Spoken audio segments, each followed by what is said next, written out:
Hi everyone, welcome to Ahabash. I hope you're all doing well. Today I want to argue that Demon Slayer's true darkness goes far beyond its epic battles and stunning animation.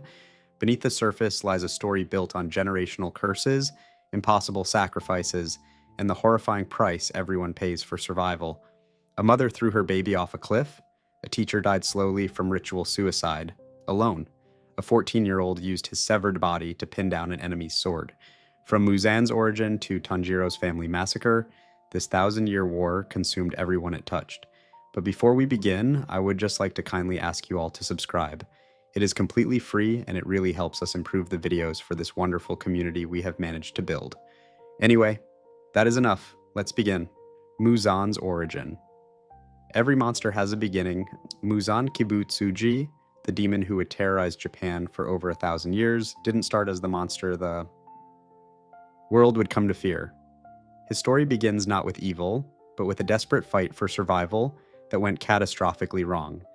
Over 1,000 years before Tanjiro Kamado would find his family slaughtered in the snow, during Japan's Heian era, a child was born into a noble family. This child would never know a single day of health or comfort. From the moment he existed, death followed him like a shadow he couldn't escape. While still in his mother's womb, Muzan's heart stopped beating. Not once, but multiple times. Each time death came close enough to touch him, each time somehow he survived. When the day finally came for his birth, the midwives pulled him from his mother and found a baby, with no pulse and no breath. They declared him stillborn. In their eyes, he was already dead. The family prepared for cremation. They laid the tiny body on the funeral pyre, ready to send him to whatever awaited beyond this world. Then, in a moment that would change history forever, the baby cried out. Muzan wasn't dead. He had survived again, escaping death by mere moments. Had he remained silent just a little longer, he would have burned. The world would never have known demons. Millions of lives would have been spared. But Muzan lived, and that survival came at a cost that no one could have predicted. Childhood brought no relief from his constant battle with death. Other children ran and played while Muzan struggled just to breathe. Illness clung to him like a second skin. His body remained weak and frail, no matter what treatments his wealthy family provided. The menace of death never left him. Every day he woke up was another day borrowed from the grave. As Muzan grew into a young man, his condition only worsened. The illnesses that plagued his childhood refused to fade. If anything, they grew stronger as he aged. Finally, a doctor examined him and delivered the news that Muzan had probably always known was coming. He had a terminal disease, there was no cure, he would die before reaching the age of 20. For someone who had fought death since before birth, this diagnosis was unbearable. Muzan had never known a day without suffering, and now he was being told that all that suffering had been for nothing. His entire life would end before it had truly begun. A doctor took an interest in his case. This physician refused to give up on Muzan. He created a special medicine, an experimental treatment that had never been tried before. The main ingredient was a rare flower called the blue spider lily. The doctor gave Muzan this medicine, hoping to extend his life, perhaps even cure him. At first, nothing happened. The medicine appeared to fail. Muzan continued to suffer, continued to weaken. His body showed no signs of improvement. Day after day, he took the treatment and saw no change. His frustration grew into rage. He had hoped for salvation, for relief from the pain that had defined every moment of his existence. Instead, he got nothing. In a moment of pure fury, Muzan killed the doctor. He had endured a lifetime of suffering, and this physician had offered him hope, only to fail, like all the others. The young man took the doctor's life, never knowing that he had just made the worst mistake in human history. Only after the murder did Muzan realize what he had done. The medicine had worked. His body had grown stronger. The weakness that had imprisoned him since birth was gone. He could move without pain. He could breathe without struggle. For the first time in his life, Muzan felt powerful, but the medicine had done more than cure his disease. It had transformed him into something no longer human. Muzan discovered that he needed to consume human flesh to survive. The cure had replaced one curse with another, where before he needed medicine and treatment to stay alive, now he needed to kill and devour other people. The thought didn't trouble him as much as it should have. He had spent his entire life suffering while others enjoyed their health. Why shouldn't they sustain him now? The second change was worse. Muzan realized that exposure to sunlight caused him immense pain. If he stayed in the sun long enough, it would reduce him to ashes.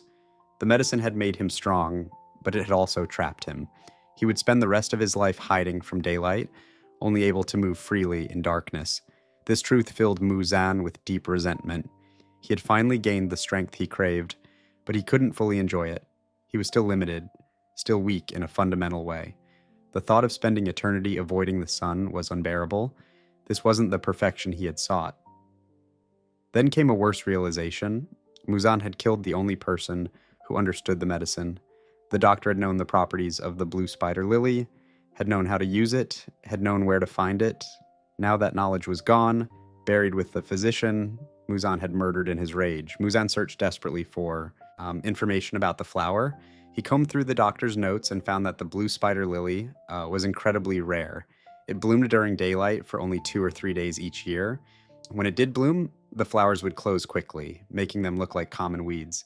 In some climates, the flower didn't bloom at all. This meant Muzan, who could no longer walk in sunlight, would never be able to search for the flower himself during its brief blooming period. He could hunt for it at night, but the flower would be closed. He might walk past it 1,000 times and never recognize it. Despite these impossible odds, Muzan became obsessed with finding the blue spider lily. He believed that if he could obtain more of the flower, he could complete his transformation, he could remove his weakness to sunlight, he could become truly perfect, truly immortal. This obsession would drive him for the next 1,000 years. But Muzan couldn't search the entire country alone. He needed help, and so he began creating other demons. By sharing his blood with humans, Muzan could transform them into demons like himself. These new demons gained superhuman strength and abilities, but they also inherited his weaknesses. They needed to eat humans. They couldn't survive in sunlight. Most importantly, they were completely under Muzan's control. Every demon Muzan created became linked to him. He could kill them instantly simply by willing it. He placed a curse in their blood. If any demon spoke his last name, Kibutsuji, out loud, the curse would activate. Muzan's cells inside them would take over and destroy them, regardless of whether they meant him any harm. This happened to a demon named Susamaru, who accidentally said his name and was killed instantly, despite having no ill intent toward him. Muzan could also trigger this curse intentionally whenever he wished. During the final battle, he killed a demon named Nakime. This way, when she was being controlled by someone else, the demons lived in constant fear of their creator, referring to him only as that man or him, to avoid accidentally triggering the curse. Through these demon servants, Muzan pursued 2 goals. First, he wanted them to search for the blue spider lily. Second, he hoped that one of them might develop resistance to sunlight. If that happened, Muzan planned to consume that demon and take their immunity for himself. For Muzan, other lives had no value beyond what they could give him. This mindset had been shaped by his human life. He had suffered while others enjoyed health and happiness. Now that he had power, he felt no guilt about taking from them. This lack of empathy showed itself in many ways throughout Muzan's long existence. In his early years as a demon, he married 5 different women. He didn't marry them for love or companionship. He married them to maintain his disguise as a human, to blend into society while he pursued his goals. Muzan's treatment of these 5 wives revealed the emptiness inside him. He had no capacity for love or kindness. He verbally abused each woman so severely that all 5 committed suicide. One after another, they chose death over continuing to live with him. Muzan felt nothing about their deaths. They had served their purpose in maintaining his human appearance. Their suffering meant nothing to him. One of the most significant people Muzan transformed was a woman named Tamayo. She had been afflicted with a fatal disease and was desperate to live long enough to see her children grow up. She wished to spend more time with the family she loved so dearly. Muzan offered her a choice. He could transform her into a demon, giving her the time she craved. Tamayo, not fully understanding what she was agreeing to, accepted. The transformation gave Tamayo eternal life, but it destroyed everything she had wanted to protect. Unfamiliar with her new demonic instincts, she lost control. In a mindless frenzy, Tamayo slaughtered her own family. She killed her husband. She killed her children. She killed others in her desperate need to feed. When Tamayo regained her senses and realized what she had done, the horror broke something inside her. She had accepted Muzan's offer to protect her family, and instead she had murdered them with her own hands. The very thing she had tried to prevent had happened because of her choice. Tamayo was filled with guilt and hatred toward Muzan. She understood that he had manipulated her, that he had known this would happen, but she couldn't kill him. Muzan's power was overwhelming, far beyond what she could fight, so she remained under his control, following him as a servant while rage burned inside her heart. This pattern repeated throughout Muzan's long existence. He created demons, used them, and discarded them without a moment of regret. Each one had been human once. Each one had a life, a story, people who cared about them. Muzan saw none of that. He saw only tools to achieve his goals. Muzan's power made him nearly unstoppable. Even the strongest demons among the 12 Kizuki paled in comparison to him. Akaza, ranked third among the upper moons, could tear through buildings with his bare fists and punch a Nichiren sword to pieces. Doma, ranked second, could create blizzards by waving his fans at high speed. Kokushibo, ranked first and the strongest of all demons besides Muzan himself, wielded his sword in ways that even marked demon slayers couldn't perceive. Yet all of them feared Muzan. Despite their incredible power, they knew that their creator could destroy them effortlessly. His immense physical strength was first shown when he casually killed a grown man with a single punch to the face. The force sent the man flying backward into a building, creating cracks in the wall. He killed a larger man by simply kicking him. Even after being significantly weakened by an anti-demon drug, Muzan still possessed enough physical strength to destroy huge sections of buildings, create massive craters in the ground, and lift the debris of buildings that trapped him with relative ease. Muzan's existence changed the course of human history. Before him, demons didn't exist. After him, they became humanity's greatest threat. The Ubuyashiki family, descendants of Muzan's own bloodline, were cursed because of him. Every male child born to that family would die before the age of 30 because one of their ancestors had given birth to the first demon. The Demon Slayer Corps was founded specifically to fight the threat Muzan had created. For over 1,000 years, brave warriors trained and fought and died trying to stop the monsters Muzan had unleashed on the world. Families were destroyed, children were orphaned, entire villages were wiped out. All of this traced back to one moment, one act of rage, one murdered doctor. If Muzan had waited just a little longer, if he had been patient, if he had trusted the medicine to work, none of this would have happened. He would have been cured as a human. He would have lived a normal life. The word demon would mean nothing more than a story told to frighten children. Instead, his impatience created 1,000 years of suffering. His desperate desire to live, to be strong, to overcome the weakness that had defined his existence, transformed him into the very thing that would bring death to countless others. This is the true darkness of Muzan's story. He wasn't born a monster. He was created by circumstance, by desperation, by the cruel hand fate had dealt him. Every moment of his human life had been a fight against death. When he finally won that fight, the victory corrupted him absolutely. Muzan convinced himself that his actions were justified. He had suffered more than anyone. He had endured pain that would have broken others. Why shouldn't he do whatever necessary to achieve perfection? Why should he care about the lives of those who had never known his suffering? This thinking allowed Muzan to commit atrocities without hesitation. He killed families in single nights. He destroyed anyone who stood in his way. He created an organization of powerful demons, the 12 Kizuki, solely to serve his goals.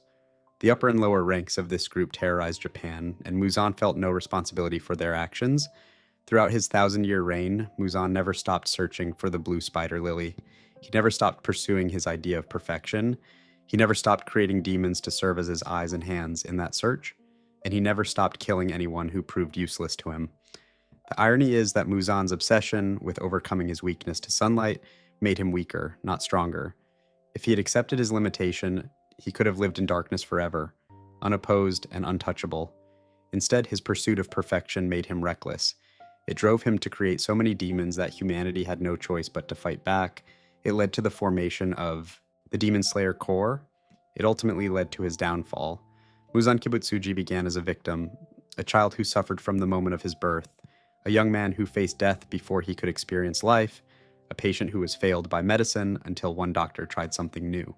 In another world, with more patience, with less rage, that story could have ended in triumph. Instead, it ended in transformation. The victim became the victimizer. The sufferer became the one who caused suffering. The boy who fought so hard to live became the monster who stole life from others without hesitation or remorse. This is how the first demon was born. Not from evil, but from desperation. Not from malice, but from impatience. Not from darkness, but from a desperate, failed attempt to reach the light. Before we move on, make sure to subscribe if you're enjoying this breakdown. And that desperation would cast a shadow over Japan for the next 1,000 years. Section 2. Blood Debt. The Ki-Ai. Ubuyashiki curse Muzan. Kibutsuji's transformation into the first demon created a darkness that spread far beyond his own actions. While he terrorized Japan for 1,000 years, another family suffered in silence, bearing a curse they had never asked for and could not escape. The Ubuyashiki family carried a secret that shaped every moment of their existence. They were descendants of Muzan Kibutsuji himself. Somewhere in their distant past, their bloodline had given birth to the monster who would become the Demon King, and for that sin they would pay a price that continued for over 1,000 years. The curse appeared in every generation without fail. Every male child born into the Ubuyashiki family would die before reaching the age of 30. This wasn't a natural death from accident or illness, it was something far worse. From birth, these boys carried a disease that slowly destroyed them from the inside out. The illness had no cure, no medicine could stop it, no treatment could even slow it down. From the moment they were born, the countdown to their death had already begun. The disease manifested in horrifying ways. The skin of those afflicted would begin to change, taking on a sickly, rotting appearance. Purple marks would appear, looking like scars or burns spreading across their bodies. These marks started small, perhaps covering just one eye or a portion of the face, but they never stopped growing. Year by year, the marks spread. They crept across the skin like poison moving through water. What began as a small discoloration on the forehead would eventually cover the entire face, then the neck, then the chest, then the whole body. The skin beneath these marks looked as if it was decomposing while the person still lived. The curse didn't just affect their appearance, it attacked their eyes, stealing their sight. The disease would turn their eyes from normal colors to black or dark purple, the same shade as the marks on their skin. Eventually, it would take their vision completely, leaving them blind in addition to dying. As the years passed, the curse grew stronger. It didn't just kill slowly, it made every day a torment. The victims would grow weaker, unable to perform simple physical tasks. Moving became difficult. Standing for long periods became impossible. Eventually, they would be confined to bed, unable to do anything but wait for death. The curse claimed every male without exception. Some died at 20, some made it to 25. The luckiest might survive until 29, but none ever saw their 30th birthday. For over 1,000 years, this pattern held true. The female children of the Ubuyashiki family were not completely spared. They carried the curse in their blood as well. However, they had one chance at escape. If a girl married into another family and changed her surname by the age of 13, she could avoid the curse.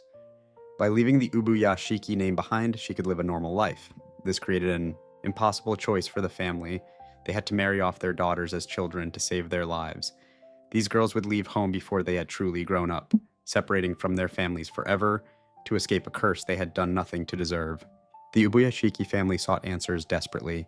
They consulted priests, hoping for some way to break the curse that destroyed their children generation after generation. Finally, one priest gave them an answer, though it brought no comfort. The curse existed because their bloodline had produced the first demon. Muzan Kibutsuji was their ancestor, their family's darkest stain. Until he was destroyed, until that evil was erased from the world, the curse would never end. The priest told them their only hope was to dedicate their lives to hunting and killing Muzan. The priest also advised them on how to extend their lives as much as possible. The male heirs should marry women chosen by priests, women from families with strong spiritual backgrounds. This seemed to help slightly. The boys who followed this guidance managed to survive into their 20s more consistently, but they still died young. The curse still claimed them. This burden of knowledge was almost worse than the curse itself. The Ubuyashiki family knew they were dying because of something their ancestor had done over 1,000 years ago. They were paying for a crime they hadn't committed, suffering for a sin that happened before they were born. The weight of this curse crushed some family members completely. The 96th leader of the Ubuyashiki family couldn't bear it any longer. He had watched so many demon slayers die fighting Muzan's demons. He had seen his own children suffering from the curse, knowing they would die young. He had lived his entire life in pain, watching his body slowly fall apart. The grief became too much. The 96th leader took his own life, unable to continue carrying the burden of leading an organization built on so much death and suffering. He left behind his wife and children, including his eldest son, who was only 4 years old. That 4-year-old boy was Kagaya Ubuyashiki.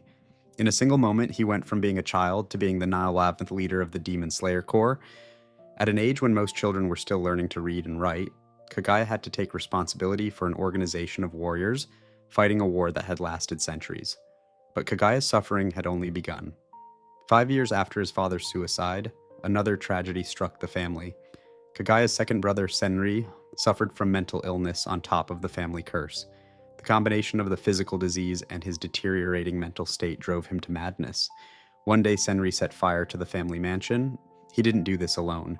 He forced his younger brother, Akito, to participate in the act. The two brothers committed murder-suicide by burning the mansion together, with Akito being compelled to join in his own death. Kagaya, now 9 years old, had lost his father to suicide and two brothers to a murder-suicide. He had seen firsthand how the curse destroyed his family in body and mind, yet he had no choice but to continue. The burden of leadership was his, whether he wanted it or not. The curse showed itself clearly in Kagaya. The marks began on the right side of his face, covering his eye. In his teenage years, they were still relatively small, but as he aged, they spread relentlessly.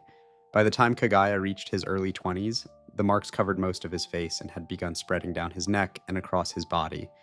The disease had taken his sight by then. His eyes had turned the dark purple of the curse, and he could no longer see. He needed his wife Amani to describe the world to him, to tell him what his visitors looked like, to guide him through spaces he could no longer navigate alone. Moving became increasingly difficult. In his final days, Kagaya was completely bedridden. He couldn't even sit up without assistance. The curse had progressed so far that his body was giving out entirely. His physician told him 6 months before his death that he had only days to live. Yet Kagaya persisted through sheer willpower, holding on for one final meeting. At the age of 23, Kagaya looked like an old man. The curse had aged him prematurely, stealing not just his years, but his youth itself. He should have been in the prime of his life. Instead, he was dying, his body failing piece by piece. This was the reality for every Ubuyashiki male. They lived short lives filled with suffering. They watched their bodies betray them. They knew from childhood that they would never grow old, never see their own children reach adulthood, never experience the full span of life that others took for granted. The curse didn't just kill them, it made them watch their own slow destruction. Every day brought new symptoms. Every year brought the marks spreading further. Every moment reminded them that their time was running out. Yet despite this suffering, the Ubuyashiki family never abandoned their duty. They couldn't. The curse existed because of Muzan. The only way to end it was to destroy him. So, generation after generation, dying men led the Demon Slayer Corps, organizing and coordinating warriors in a war against demons. The family never fought on the front lines themselves. Their deteriorating health made physical combat impossible, but they provided everything else. They funded the organization, they coordinated strategies, they gathered intelligence on demon locations and activities, they trained new recruits and guided the Hashira. Most importantly, they gave the Demon Slayers something to believe in. Kagaya possessed a unique ability that seemed to run in the Ubuyashiki bloodline. His voice had a calming effect on others. When he spoke, even the most angry or troubled people felt at peace. The Hashira, warriors known for their fierce personalities, all showed Kagaya deep respect and devotion. This ability, called 1F fluctuation in modern times, was considered a sign of charismatic leadership, but for Kagaya, it was simply part of who he was. He treated every member of the Demon Slayer Corps as his own children. He memorized the names of every fallen warrior. He grieved for each loss personally. The Ubuyashiki family also possessed heightened foresight, a form of intuition that helped them avoid disasters and make correct predictions. Kagaya accurately predicted that Muzan's only remaining weakness was the sun, and that he couldn't be destroyed by decapitation.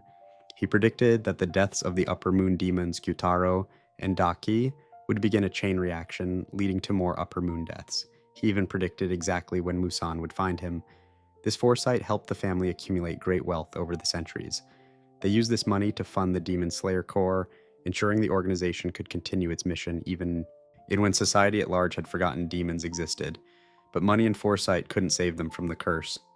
Nothing could. The Ubuyashiki family was trapped in a cycle of suffering that had continued for over 1,000 years. Think about what this meant. Every Ubuyashiki father knew his sons would die young. Every mother knew she would bury her children. Every child grew up knowing they were condemned before they could even understand what that meant. The curse poisoned every happy moment with the knowledge that it couldn't last. The family couldn't simply walk away from their duty. Some might wonder why they didn't just abandon the fight against Muzan, live what little life they had in peace, rather than dedicating it to a war they might never win.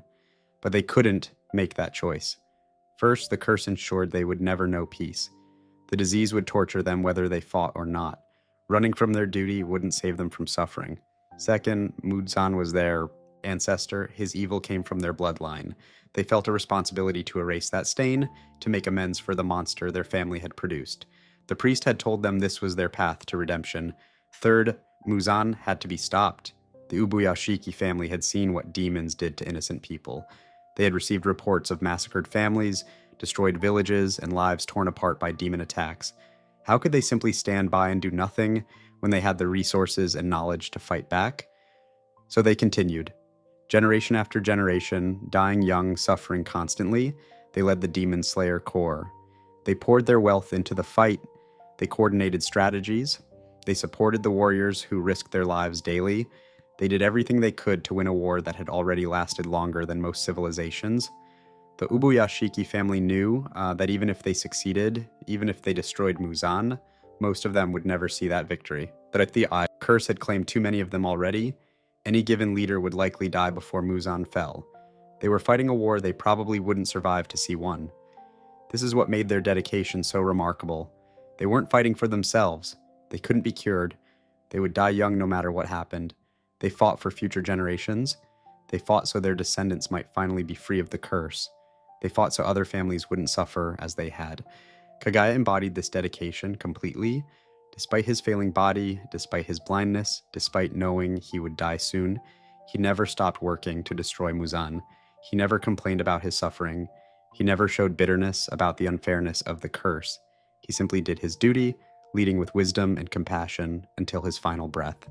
The family's story was one of inherited suffering and unbreakable resolve. They were victims of a curse they didn't deserve, paying the price for an ancestor's transformation into evil. Yet they chose to transform that victimhood into purpose. They couldn't save themselves, so they dedicated their lives to saving others. For over 1,000 years, the Ubuyashiki family lived and died in service of ending the threat their own bloodline had created. They buried their children young, they watched their bodies fail, they suffered every day from a disease with no cure, and they never stopped fighting. The curse would finally end, but only after Muzan's death. Kagaya's son Kirya Ubuyashiki would be the first male in the family's 1,000-year history to live past the age of 30. He would go on to become the oldest living person in Japan, finally free of the disease that had killed so many of his ancestors. But that freedom came at an unimaginable cost. The price the Ubuyashiki family paid to break their curse would be revealed in Kagaya's final, terrible choice. This family story shows how one person's actions can create suffering that echoes through generations. Muzan's transformation didn't just create demons. It created a bloodline cursed to suffer for his existence.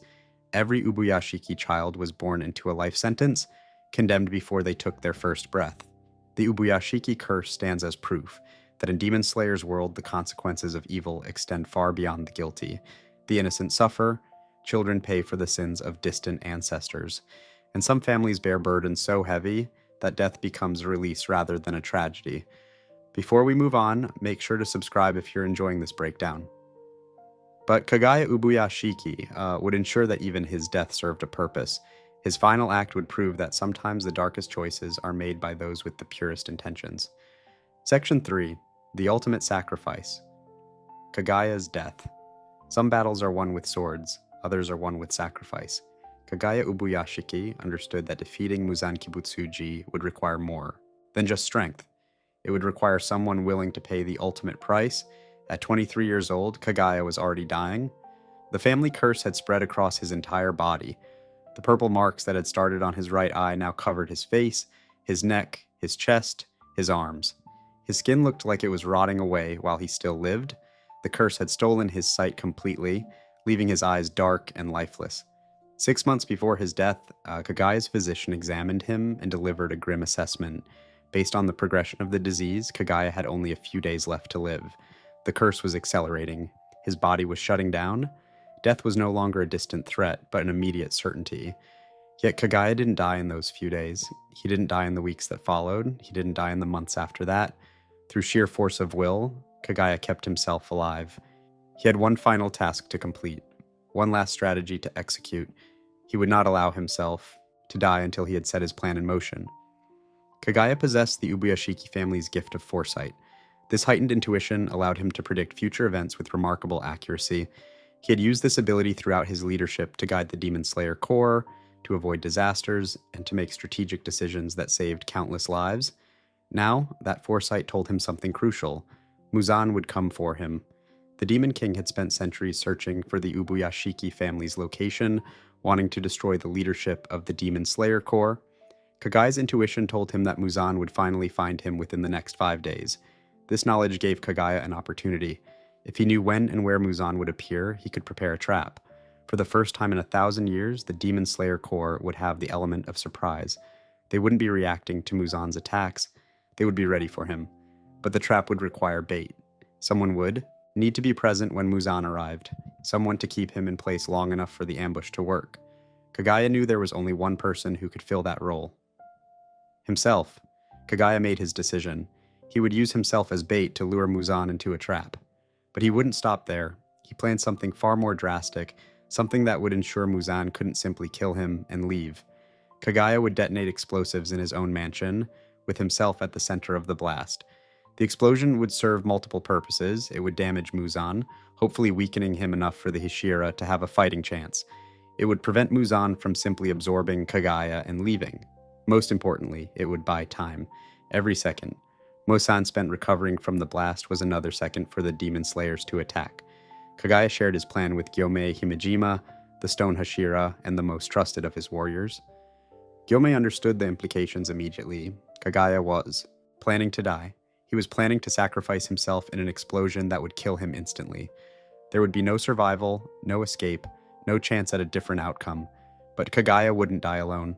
He asked his wife, Amene, to stay with him during the meeting with Muzan. She agreed without hesitation. After years of marriage, after supporting Kagaya through the progression of his disease, after watching him struggle to lead the Corps while his body failed, Amene knew her place was by his side. Then came the most controversial part of the plan. Kagaya wanted his 2 eldest daughters, Hinaki and Nichika, to remain with him as well. He didn't order them to stay. He didn't demand their sacrifice. He simply told them what he planned to do and asked if they wished to be there. Both girls chose to stay. In chapter 144 of the manga, it's revealed that Hinaki and Nichika refused to leave their father alone in his final moments. They knew they would die. They understood that the explosion would kill them just as surely as it would kill their parents, but they couldn't bear the thought of their father facing death without them. This decision has sparked debate among fans of the series. Some view it as Kagaya going too far, involving his children in a suicide attack when they were too young to truly understand what they were choosing. Others see it as the daughters making their own choice, showing love and devotion to their father even in the face of death. What is clear is that Amene, Hinaki, and Nichika all participated willingly. They weren't forced. They weren't manipulated. They made a conscious decision to stay with Kagaya, knowing it would cost them their lives. This was their choice, however dark and painful that choice was. Kagaya had 5 children in total. He and Amene had given birth to quintuplets: Hinaki, Nichika, Kiriya, Kuina, and Kanata. Kiriya was the only son. The other 3 children were not present at the mansion when Muzan arrived.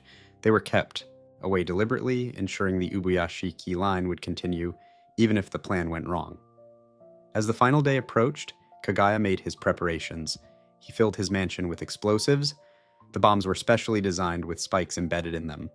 When they detonated, these spikes would pierce Muzan's body, slowing down his regeneration. Every detail had been carefully planned to maximize the damage to the Demon King. Kagaya also coordinated with Tamayo, the demon who had escaped Muzan's control centuries ago. She had been working on a drug that could weaken Muzan, potentially even turn him back into a human. The plan was for her to inject this drug into Muzan while he was recovering from the explosion. Between the blast, the drug, and the Hashira's attack, they hoped to finally destroy the Demon King. The day arrived. Muzan appeared at the Ubuyashiki mansion, finally locating the family he had sought for so long. He approached with confidence, ready to kill the leader of the Demon Slayer Corps and eliminate a major obstacle to his plans. Muzan found Kagaya sitting with Amene by his side. The young man appeared serene, showing no sign of fear or hatred. When Muzan looked at him, he sensed no animosity, no aggression, no fighting spirit whatsoever. Kagaya's ability to put others at ease with his voice and presence worked even on the Demon King. This calmness made Muzan suspicious. He questioned why Kagaya wasn't trying to flee or fight. He wondered what kind of trap might be waiting. But as he studied Kagaya, he saw only a dying young man who appeared to have accepted his fate. Muzan saw the rotting skin, the blind eyes, the frail body that could barely move. He saw someone who looked ready to die. Kagaya spoke with Muzan. They had a brief conversation about the conflict between demons and humans, about the nature of their 1,000-year war. Throughout this exchange, Kagaya maintained perfect composure. He showed no anger, no fear, no hatred. He had completely suppressed every negative emotion, hiding his true feelings behind a calm exterior. This act of emotional control was remarkable. Kagaya had dedicated his entire life to destroying Muzan. The curse that was killing him existed because of Muzan. Every bit of suffering the Ubuyashiki family had endured for 1,000 years was Muzan's fault. Kagaya had every reason to hate this creature with burning intensity. Yet Kagaya showed nothing. He buried all that hatred deep inside, presenting only serenity and acceptance. He needed Muzan to let his guard down, to come close enough that the explosion would catch him. If Muzan sensed danger, he might flee before the trap could spring. Muzan, for his part, found the situation odd, but not alarming. He had come to kill Kagaya, and the man didn't seem inclined to resist. Perhaps the young leader simply knew he had no chance of survival, and had chosen to face death with dignity. It didn't matter to Muzan either way. He would kill Kagaya, and move on. As Muzan prepared to strike, Kagaya smiled. It was a gentle smile, peaceful and accepting. When the manga describes this moment, it says Kagaya wore the smile of a Buddha. There was no malice in it, no visible hatred, just calm acceptance of what was about to happen. Then the mansion exploded. The blast was massive, powerful enough to destroy the entire building and everything inside it. Kagaya, Amane, Hinaki, and Nichika died instantly. There was no suffering, no prolonged pain. One moment they were there, and the next they were gone. Muzan survived, but barely. The explosion tore his body apart. The embedded spikes pierced through him, creating countless wounds. His flesh was blown away in chunks. For a moment, even the Demon King was vulnerable. That's when Tamayo appeared. She'd been waiting nearby, ready to strike the moment the explosion occurred. Using her blood demon art, she manifested and immediately began her attack. She needed to inject Muzan with the drug, while he was still recovering, before he could fully regenerate. The explosion and Tamayo's assault bought precious seconds. The Hashira, who had been alerted to the situation, rushed toward the mansion. Sanemi Shinazugawa, running through the forest, saw the blast and ran faster, desperate to reach his master. When the Hashira arrived, they found destruction. The mansion was gone, replaced by rubble and flames. Muzan was there, still recovering from the blast, being attacked by Tamayo. And Kagaya was dead, along with his wife and 2 daughters. Muzan, once he had time to process what happened, was shocked. He had sensed no killing intent from Kagaya. The young man had seemed peaceful, resigned to death. Yet he had been hiding in ambush the entire time, suppressing his violent intentions so completely that even Muzan's enhanced senses couldn't detect them. Muzan later described what he had felt in that moment. He said Kagaya's concealed hatred was like a coiled viper lurking in darkness. The comparison revealed how impressed and disturbed Muzan was by Kagaya's ability to completely hide his true nature. For someone to suppress that much hatred and rage, to show only calm acceptance while planning their own death, required incredible mental discipline. The sacrifice accomplished its goal. Muzan was weakened. The Hashira had their chance to attack. The battle everyone had been preparing for had finally begun, but it came at a terrible cost. Kagaya's 3 surviving children now had to continue without him.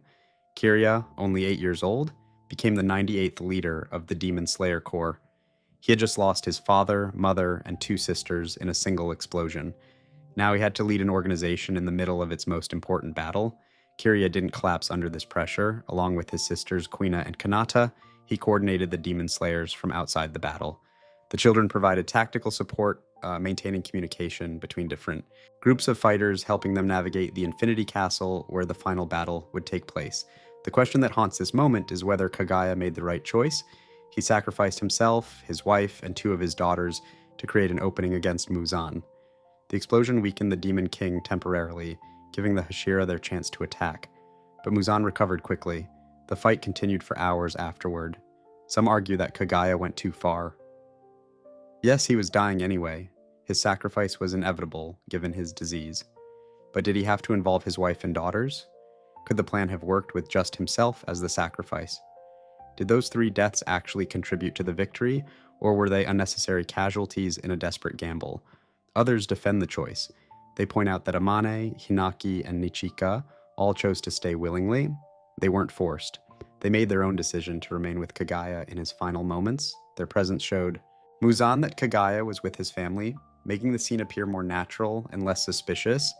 If Kagaya had been alone, Muzan might have suspected a trap. There's also the practical consideration. Kagaya could barely move. He was blind and bedridden. Someone needed to be there to help maintain the appearance of normalcy when Muzan arrived. Amena served that purpose. As for the daughters, their choice to stay was motivated by love, not strategy. They didn't want their father to die alone. What cannot be argued is the effectiveness of the plan. For the first time in 1,000 years, the Demon Slayer Corps struck first. They had Muzan at a disadvantage, even if only briefly. That opening led directly to the final battle, which eventually resulted in Muzan's death and the end of all demons. But effectiveness doesn't erase the horror of what happened. A father orchestrated the death of himself, his wife, and 2 of his children. 3 people who could have survived chose to die. Instead, an 8-year-old boy lost most of his family in a single night and had to immediately take on the burden of leadership. This is the darkest aspect of Kagaya's sacrifice. It worked. It was necessary. It contributed to the final victory. And it was absolutely horrifying. There is no way to reconcile these facts. The sacrifice was both justified and terrible, both strategic and tragic, both necessary and unforgivable. Kagaya spent his entire life leading the Demon Slayer Corps. He took that responsibility at age 4 after his father's suicide. He led through the progression of his disease, through losing his sight, through becoming bedridden. He never complained about his suffering. He never abandoned his duty. And when the time came, he gave everything he had left. His death ensured that even if the Hashira failed, even if Muzan survived the battle, the Demon King would at least know fear. He would know that humans were willing to go to any length to destroy him. He would know that the Ubuyashiki family, cursed because of him, had spent their final moments making him suffer. When the dust settled and Muzan was finally defeated, the curse on the Ubuyashiki family ended. Kirya survived past the age of 30. He lived into old age, eventually becoming the oldest living person in Japan. The sacrifice of his father, mother, and sisters helped break the curse that had tormented the family for over 1,000 years. But that victory came drenched in blood. Kagaya's choice saved future generations while destroying his own. This is the terrible mathematics of war, where lives are traded like currency, and even the noblest sacrifices leave scars that never fully heal. Kagaya Ubuyashiki's death proved that sometimes the people making the darkest choices are the ones carrying the heaviest burdens. His sacrifice wasn't evil or good. It simply was, a necessary horror in a war full of them. Before we move on, make sure to subscribe if you're enjoying this. That breakdown. While Kagaya chose to destroy his family for a strategic purpose, the Shinazugawa family was torn apart by something far more personal and infinitely more cruel. Section 4. Mother turned monster? The Shinazugawa tragedy. The Shinazugawa family lived in a small village, struggling to survive each day. There were 9 people in the household, a father, a mother, and 7 children. Sanemi was the oldest, followed by Genya, and then 5 younger siblings, whose lives would be cut short before they could grow up. Their father, Kyogo Shinazugawa, made life miserable for everyone around him. He was violent and abusive, regularly beating his wife and children. His rage was unpredictable. One moment the house might be quiet, and the next he would explode into violence over nothing. The children learned to stay quiet, to make themselves small, to avoid drawing his attention. Their mother, Shitsu, did everything she could to protect her children from their father's rage. Despite her small frame, she would place herself between Kyogo and the children whenever possible. She absorbed beatings meant for them. She took his anger so they wouldn't have to. The children saw this and loved her for it. Genya, even years later, would remember calling his mother amazing for how hard she worked to keep them safe. But Shizu couldn't protect them from everything. The violence in their home was constant. The fear never went away. Every day brought new bruises, new pain, new reasons to hate the man who should have been protecting them. Kyogo wasn't just hated by his family, the entire village despised him. He had made enemies throughout the community through his violent behavior and cruel treatment of others. No one mourned when, one day, someone with a grudge against him decided to settle their score permanently. Kyogo Shinazugawa was stabbed to death. His body was found, and just like that, the source of the family's terror was gone. The man who had made their lives hell would never hurt them again. For the first time in their lives, Sanemi and Genya could imagine a future without fear. They were still poor, they still struggled, but at least they were safe now. At least their mother and younger siblings wouldn't have to endure more beatings. Sanemi and Genya, as the two oldest sons, made a vow to each other. They would support their mother, they would help raise their younger siblings. They would work hard and ensure the family survived without their father's income. Together, they would build a better life than the one they had known. For a while, things seemed to be improving. The household was calmer without Kyogo's violence. Shizu could focus on caring for her children without constantly fearing her husband's rage. The children began to relax, to smile more, to act like children instead of frightened animals. Then came the night that destroyed everything. One evening, Shizu didn't come home at her usual time. This was unusual. She was always punctual, always reliable. The children waited, growing more concerned as the hours passed. Shizu had never been known to stay out late. Something was wrong. Sanemi decided he couldn't just wait. He left the house to search for his mother, leaving Genya to watch over the younger siblings. He went out into the darkness, looking for any sign of where she might be. What Sanemi didn't know was that his mother had been transformed into a demon. Somewhere in the village that night, Muzan Kibutsuji, or one of his demons, had found Shizu and turned her into a monster. The kind, protective mother who had shielded her children from their father's rage was now a creature that craved human flesh. And she was heading home. Back at the house, the younger children were getting nervous. Their mother wasn't home. Sanemi had left to find her. They were alone in the dark house, waiting. Genya tried to reassure them. He told them everything would be fine. Their mother was probably just delayed. Sanemi, Anak would find her and bring her home safely. There was no reason to worry. Genya suggested his siblings go to sleep. They were tired and worrying wouldn't help anything. Reluctantly, the younger children agreed. They settled down to rest, trusting that their older brothers would keep them safe. Then something entered the house. In the darkness, Genya couldn't see clearly what it was. He thought it might be a wolf or some other animal that had gotten inside, but it moved wrong, acted wrong, and it was attacking his siblings. The screams started immediately. The younger children woke to find something tearing into them with incredible strength and ferocity. They tried to run, tried to hide, but there was nowhere to go. The creature was too fast, too strong, too savage. Genya watched in horror as the dark figure moved through the house, killing his siblings one by one. He was paralyzed by fear and confusion. This couldn't be happening. They were supposed to be safe now. Their father was gone. They were supposed to have a better life. 5 of the younger children were killed in minutes. Their small bodies fell, torn apart by the creature that had invaded their home. Genya could hear their dying screams, but couldn't process what was happening. His mind refused to accept the reality in front of him. The creature turned toward Genya. He was next. Whatever this thing was, it would kill him, just as it had killed his siblings. Genya stood frozen, unable to move, unable to think. Then Sanemi came crashing through the window. He had returned home and seen the massacre happening inside. Without hesitation, he tackled the creature, fighting to protect his last remaining brother.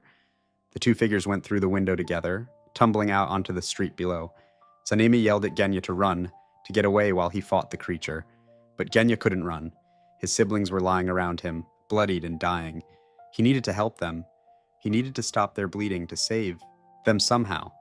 In shock, Genya tried to apply pressure to his siblings' wounds. On some level, he knew they were already dead. The injuries were too severe, but he couldn't accept it. He had to try. He had to do something. Finally, Genya realized he needed to get help. He needed to find a doctor who could save his siblings. Abandoning the house, he ran into the street, desperately looking for medical assistance. That's when he found Sanemi standing over their mother's body. Shizu lay dead on the ground, a knife still in Sanemi's hand. His face was bleeding from 2 large gashes across his features. Blood covered his clothes. He stood there, staring down at what he had done, his expression a mixture of horror and grief. Genya's mind couldn't process this new reality. He had just watched a creature kill his siblings. Now he found Sanemi standing over their mother's corpse. In his panic and confusion, Genya didn't understand what had actually happened. He didn't realize the creature and his mother were the same being. Genya screamed at Sanemi, calling him a murderer. His brother had killed their mother. The one person who had protected them, who had loved them unconditionally, was dead at Sanemi's feet. Genya couldn't comprehend why. Nothing made sense. Sanemi stood there in silence, unable to explain, unable to defend himself. He had just been forced to kill his own mother to save Genya's life.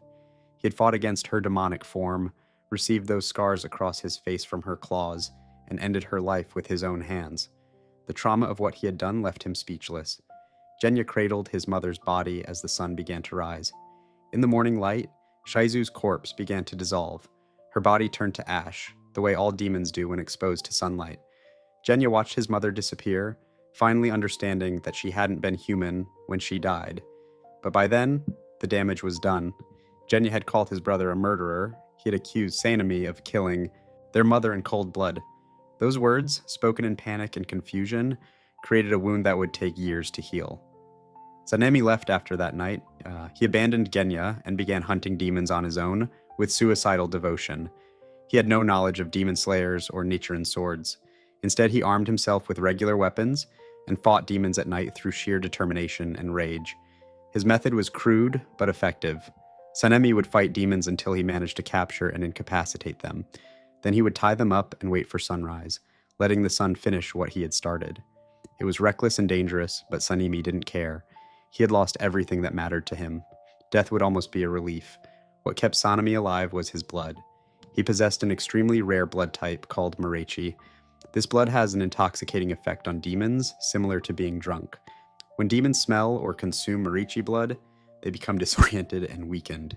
This had saved Sanemi's life during the fight with his mother. Her slashes across his face had caused him to bleed, and that blood had affected her enough to give him an opening to strike.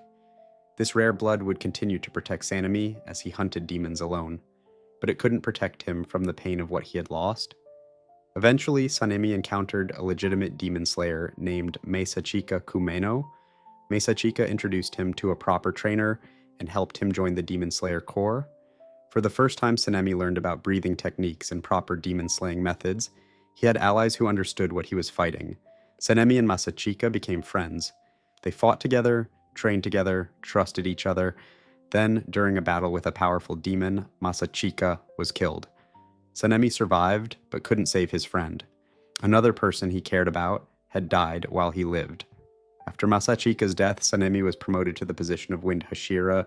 He had proven his strength, his skill, and his unwavering dedication to killing demons. But the promotion felt hollow. He had gained a title by surviving while others died. Meanwhile, Genya had come to understand the truth about that terrible night. He realized his mother had been turned into a demon. He understood that Sanemi had killed her to protect him. The accusations Genya had made weren't just wrong. They had driven away the brother who had saved his life. Consumed by guilt and desperate to make amends, Genya decided to join the Demon Slayer Corps. He hoped that by becoming a Demon Slayer himself, he could prove to Sanemi that he understood now. He could show his brother that he was sorry, that he appreciated the sacrifice Sanemi had made. But Genya faced a major problem. He couldn't use breathing techniques. No matter how hard he trained, he couldn't learn the breathing styles that other demon slayers relied on. Without these techniques, he was severely limited in combat ability. Genya refused to give up. He discovered that he had a unique ability. If he consumed demon flesh, he could temporarily gain demonic powers. His body could process and use the demon's strength, giving him enhanced abilities during battle. It was dangerous and painful, but it allowed him to fight despite his inability to use breathing techniques. The Stone Hashira, Gyomei Himejima, found Genya and took him in as an apprentice. Gyomei didn't make Genya his official successor, but he trained him anyway, recognizing the young man's determination and potential. Eventually, Genya found Sanemi again. He tried to apologize, tried to explain that he understood now and wanted to reconcile. Sanemi rejected him completely. He told Genya he had no brother. He refused to acknowledge their relationship at all. This rejection wasn't motivated by hatred. Sanemi was trying to protect Genya in the only way he knew how. He had already lost their mother and 5 siblings. He had watched his friend Masachika die. Hiwatibu couldn't bear the thought of losing Genya too. Sanemi believed that if he pushed Genya away, if he made his brother hate him, Genya would quit being a demon slayer. He would leave the Corps and find a safe life somewhere else. He could get married, have children, grow old peacefully. That's what Sanemi wanted for him. Safety and happiness, even if it meant Genya hated him forever. But Genya didn't quit. Sanemi's rejection only made him more determined to prove himself worthy of his brother's recognition. He continued fighting, continued training, continued risking his life against demons. The truth about Sanemi's feelings came out during the battle against Kokushibo, the Upper Moon 1 demon. Genya was fighting alongside other demon slayers when Kokushibo identified him as a pseudo-demon because of his ability to consume demon flesh. The powerful demon cut off Genya's arms and then bisected him horizontally, cutting him in half at the waist. Sanemi arrived just in time to deflect. A Kakushibo's finishing blow, he saw his younger brother cut in half, dying on the floor. The sight broke something inside him. All his efforts to protect Genya by pushing him away had failed. His brother was dying anyway. In his rage and grief, Sanemi screamed at Kokushibo for what he had done to Genya. Then he turned to his dying brother and finally told him the truth. He explained why he had killed their mother. To protect Genya. He said that Genya should have lived a normal life, gotten married, had children, made them happy. That would have made up for what happened to their mother and siblings. Genya, lying there dying, finally heard his brother's true feelings. He remembered what Tanjiro Kamado had told him during the Hashira training arc. Tanjiro had said there was no scent of hatred coming from Sanemi. Sanemi didn't hate Genya. He loved him. He had always loved him. With tears in his eyes, Genya apologized to Sanemi. He apologized for the accusation, for not understanding. Sooner for not trusting him. And then Genya died, his body disintegrating because of the demon flesh he had consumed. Sanemi had spent years trying to protect his brother by pushing him away. In the end, he failed. Genya died as a demon slayer, just as Sanemi had feared. The last member of their family was gone, destroyed by the same war that had taken everything else from them. The Shinazugawa family's story is one of misunderstanding, compounded by tragedy. Sanemi killed his mother to save Genya, and Genya responded by calling him a murderer. Sanemi pushed Genya away to protect him, and Genya responded by fighting harder to win his approval. Two brothers who loved each other spent years apart because neither could properly communicate what they truly felt. Their reconciliation came too late. By the time they finally understood each other, Genya was already dying. The words they should have spoken years ago were finally said, but they couldn't change the outcome. Genya still died. Sanemi still lost everyone. This is the cruelty at the heart of the Shinazugawa tragedy. The monster that destroyed their family wasn't some random demon. It was their own mother, transformed against her will into the thing she would have died to protect them from. The person who killed that monster was Sanemi, forced to murder his mother to save his brother. And the person who suffered most from that night was Genya, who spent years trying to apologize for an accusation made in panic and pain. Before we move on, make sure to subscribe if you're enjoying this breakdown.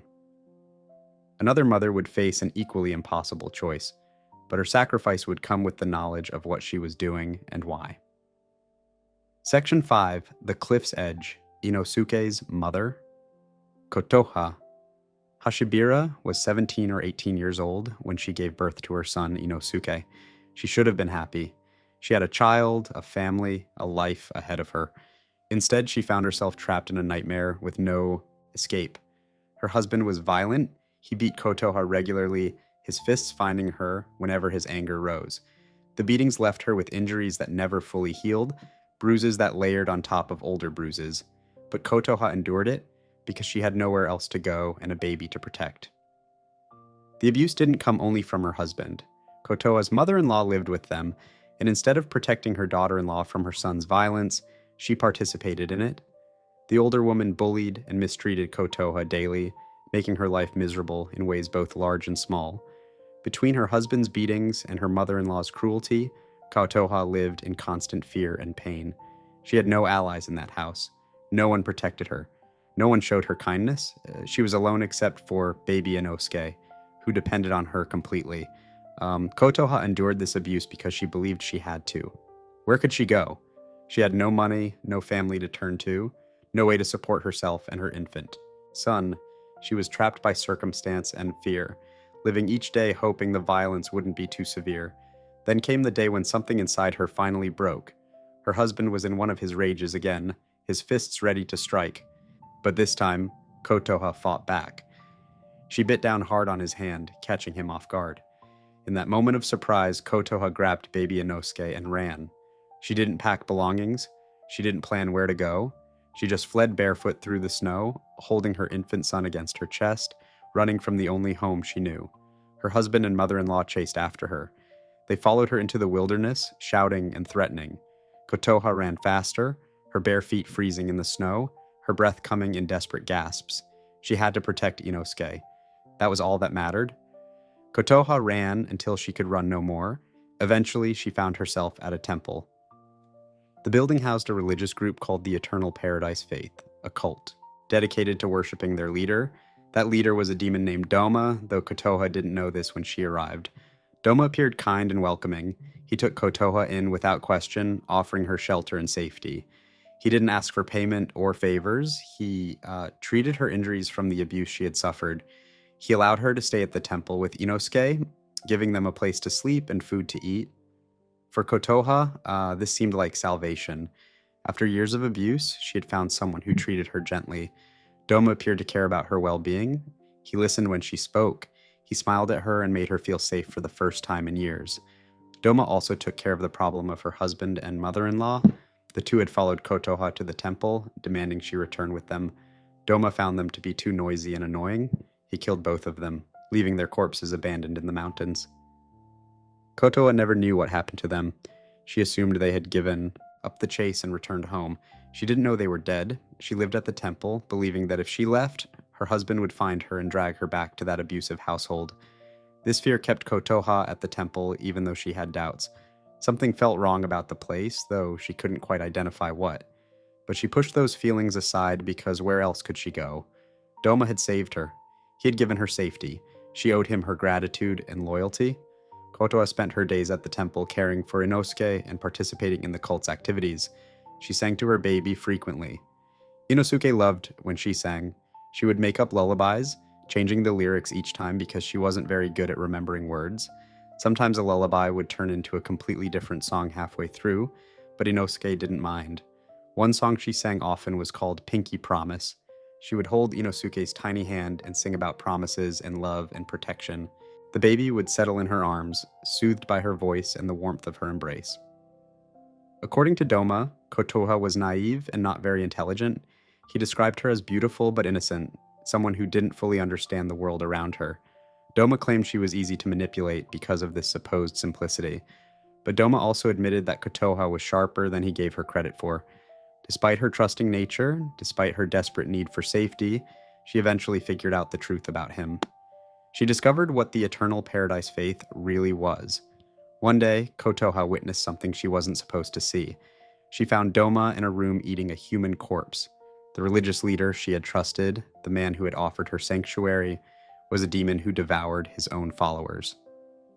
Doma tried to explain himself. He attempted to convince Kotoha that what he did was actually saving people, freeing them from their suffering by consuming them. He spoke about his beliefs, about how eating his followers was an act of mercy and love.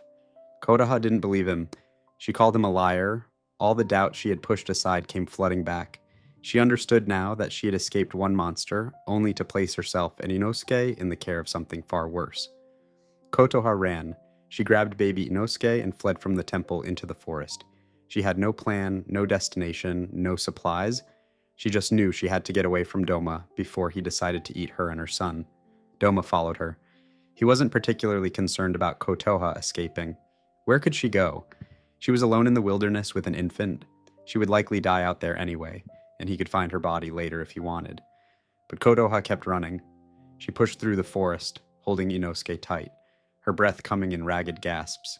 She had escaped her abusive husband. She had escaped Doma's cult. She just needed to find safety, find help, find somewhere that would protect her. Child. As she ran, Kotoha berated herself. She spoke out loud about her failures, about her mistakes, about how she always ended up trusting the wrong people. I always fail, she said. I always go to someone bad. I'm your mother. I must take good care of you, but even while fleeing for their lives, even while terrified and exhausted, Kotoha apologized to Inosuke. She felt she had failed him by bringing him to the cult. She felt responsible for putting him in danger. A good mother would have protected him better, would have seen through Doma's lies sooner. Kotoha ran until she couldn't run anymore. The forest ended at a cliff. Below her was a river, the water rushing past far below. Behind her, she could hear Doma approaching. She was trapped with nowhere left to go. In that moment, Kotoha understood her situation completely. She couldn't fight Doma. She couldn't outrun him. If she stayed there, he would kill both her and Inosuke. Her son would die because she had made bad choices, because she had trusted the wrong person again, but maybe Inosuke didn't have to die. Maybe there was still a chance to save him. Kotoha looked down at the river below. It was far.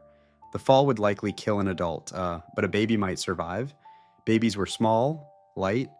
If Inosuke landed in the water instead of on rocks, if the current carried him to safety, if someone found him, it was a desperate gamble.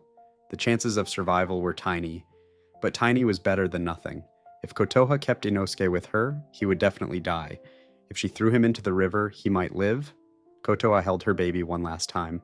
She apologized to him through her tears. "I'm sorry," she said. "Just survive." Then she threw Inosuke off the cliff into the river below. The baby fell through the air and hit the water. The current immediately caught him, sweeping him downstream.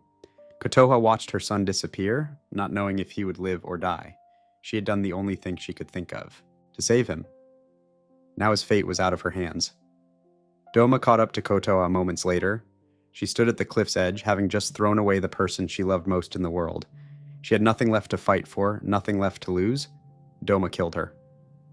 According to his own testimony, he devoured Kotoha completely, consuming her flesh and bones until nothing remained. She died, knowing she had saved her son or knowing she had killed him. She would never find out which. Years later, during the battle at the Infinity Castle, Doma would face off against Inosuke Hashibira and Kanao Tsuyuri. During the fight, Doma snatched Inosuke's boar mask from his head. When he saw the young man's face, something triggered in his memory. Doma stabbed his finger through his own skull and into his brain, manually accessing his memories to remember where he had seen that face before. He recalled Kotoha and the baby she had carried. He realized the person he was fighting was the infant that woman had. Thrown off the cliff so many years ago, Doma told Inosuke the story. He explained that Kotoha had been part of his cult. He described how she had discovered him eating his followers and tried to flee. He revealed that he had killed and devoured her, consuming her to the bone so nothing of her remained. Then, Doma mocked Kotoha's sacrifice. He claimed she had never known a single happy moment in her entire life. He suggested that her death was meaningless, that she had suffered for nothing, that even her final act of throwing Inosuke into the river had accomplished nothing. This was the wrong thing to say. Inosuke, who had grown up believing his mother had abandoned him, now learned the truth. She hadn't left him. She had saved him. The lullaby he vaguely remembered from his earliest days had been real. His mother had loved him enough to make an impossible choice. Rage filled Inosuke. He screamed at Doma that he would send him to hell, that cutting off his head wouldn't be enough. A punishment. Kanao joined Inosuke in the attack, and together they fought to avenge Kotoha. Their victory was made possible by Shinobu Kocho's sacrifice. The insect Hashira had allowed herself to be absorbed by Doma after poisoning her body with massive amounts of wisteria.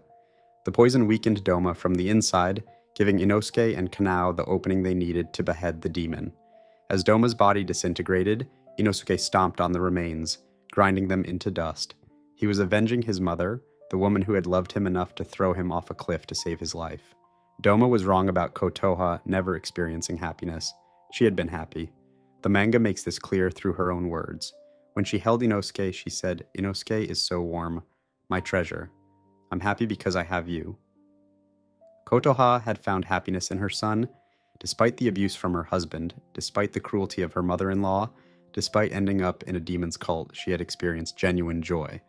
Inosuke had given her something worth living for, worth dying for. Her story is one of desperation transformed into sacrifice. She had made bad choices born from bad circumstances. She had trusted people who hurt her. She had ended up in terrible situations through no real fault of her own. But when the moment came to choose between her life and her son's potential survival, she didn't hesitate. Kotoe threw her baby off a cliff because it was the only chance she could give him. That choice saved Inosuke's life. He landed in the river and was swept downstream. Eventually, a mother boar who had recently lost her own child found the baby. She raised him as her own, teaching him to survive in the wild. Inosuke grew up with no memory of his human mother. He believed the boar was his parent. He wore a boar's head as a mask to honor the creature that had raised him. He learned to fight like an animal, developed his own breathing style based on watching beasts, and became strong enough to pass the final selection and join the Demon Slayer Corps. All of this happened because Kotoha made an impossible choice at the edge of a cliff. Her final act of love gave Inosuke the chance to live, to grow, to become strong. She died not knowing if her sacrifice would matter, but it did. Her son survived because she found the courage to let him go. Before we move on, make sure to subscribe if you're enjoying this breakdown. But Kotoa's story wasn't unique among the demon's victims. The Upper Moons had destroyed countless lives across centuries, and each of those demons carried their own dark history. Section 6. From Suffering to Demons. Upper Moon. Origins. Part 1.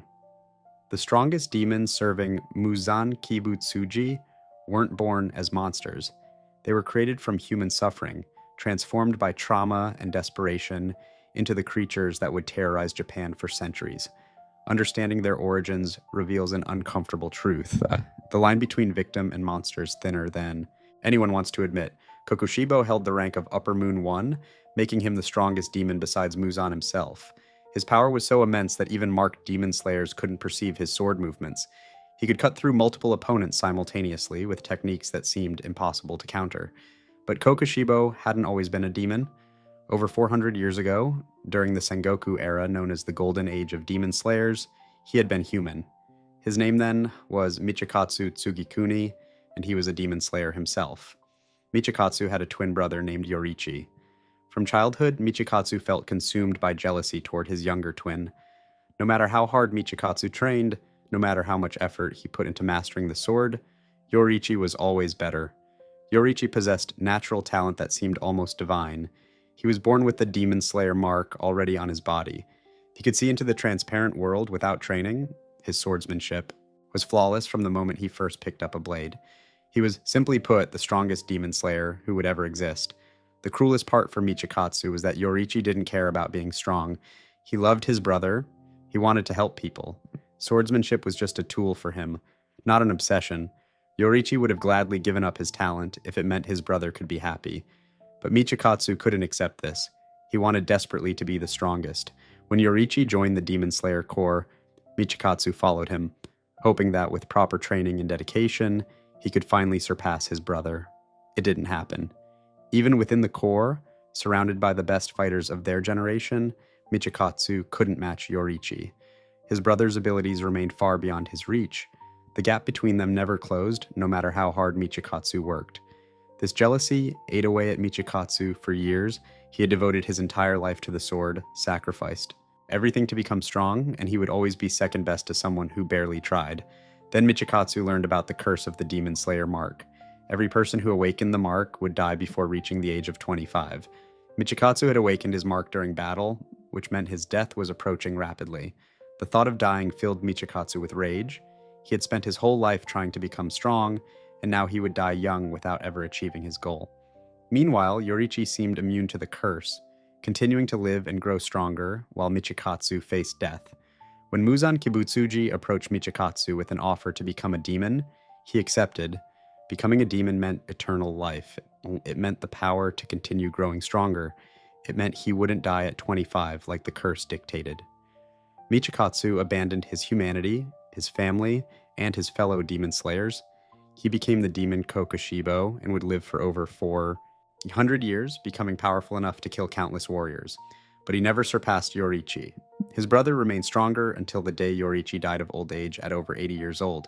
Kokushibo's story shows how jealousy and fear can corrupt even the noblest pursuits. He became a demon not because he was evil, but because he couldn't accept being second place. His desire for strength mattered more than his humanity. Akaza, ranked as Upper Moon 3, had a different path to becoming a demon. His human name was Hakuji Soyama, and his early life was defined by poverty and crime. Hakuji's father was sick and needed expensive medicine to survive. The family had no money, so Hakuji resorted to theft. He stole medicine and valuables, getting caught and punished repeatedly. His body was covered in criminal tattoos, marking him as a thief. Despite Hakuji's efforts, his father's health continued to decline. The old man felt tremendous guilt watching his son become a criminal to save. Horror him. One day, unable to bear the shame any longer, Hakuji's father committed suicide by hanging himself. Hakuji was devastated. He had sacrificed everything, ruined his own future, and committed crimes all to save his father. And his father had chosen to die anyway. The loss broke something inside the young man. For a time, Hakuji continued his criminal ways, now with nothing left to lose. Then he met a man named Keizo, who ran a martial arts dojo. Instead of turning Hakuji into the authorities, Keizo offered to take him in and teach him. At the dojo, Hakuji met Keizo's daughter Koyuki. She was sick, just as Hakuji's father had been, but she had a gentle spirit and kind heart. Hakuji fell in love with her. For the first time since his father's death, he found something worth living for. Hakuji spent his days training and his evenings caring for Koyuki. Keizo welcomed him as a future son-in-law. Life was finally good. Hakuji had found a family, found love, found purpose beyond theft, ram, and violence. One day, Hakuji traveled to visit his father's grave. He wanted to tell his father about Koyuki, about his new life, about how he had found redemption. When he returned to the dojo, he found a nightmare waiting. Koyuki and Keizo had been poisoned. Someone from a rival dojo had murdered them both while Hakuji was away. The two people he loved most in the world were dead, their bodies already cold. Hakuji's grief transformed instantly into rage. He knew who had killed them. He went to the rival dojo and slaughtered everyone inside. Using only his bare fists, Hakuji killed 67 people that night. He beat them to death one after another, his hands destroying human bodies with techniques learned at Keizo's dojo. The massacre attracted Muzan Kibutsuji's attention. The Demon King saw potential in someone who could kill so many people with such raw ferocity. Muzan transformed Hakuji into the demon Akaza. As a demon, Akaza retained his love of combat and his respect for strength, but his memories became fragmented. He couldn't remember Koyuki's name or face. He couldn't recall why he had killed all those people. His human past became a blur of emotions without context. What remained was his hatred of weakness. Akaza would seek out strong opponents and try to convince them to become demons. He saw mortality as a weakness that needed to be overcome.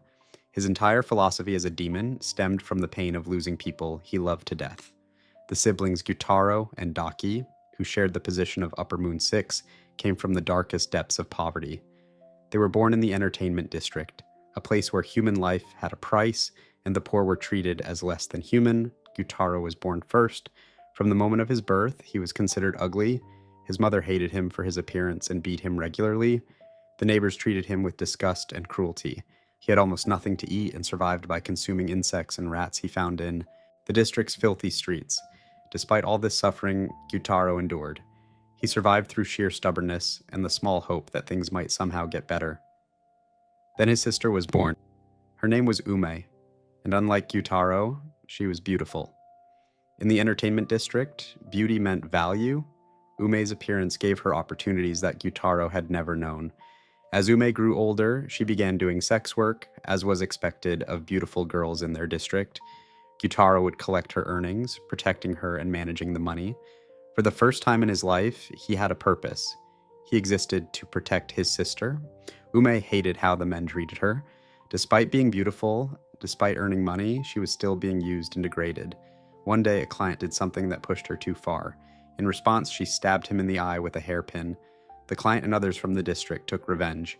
They tied Umi up and burned her alive as punishment for injuring a paying customer.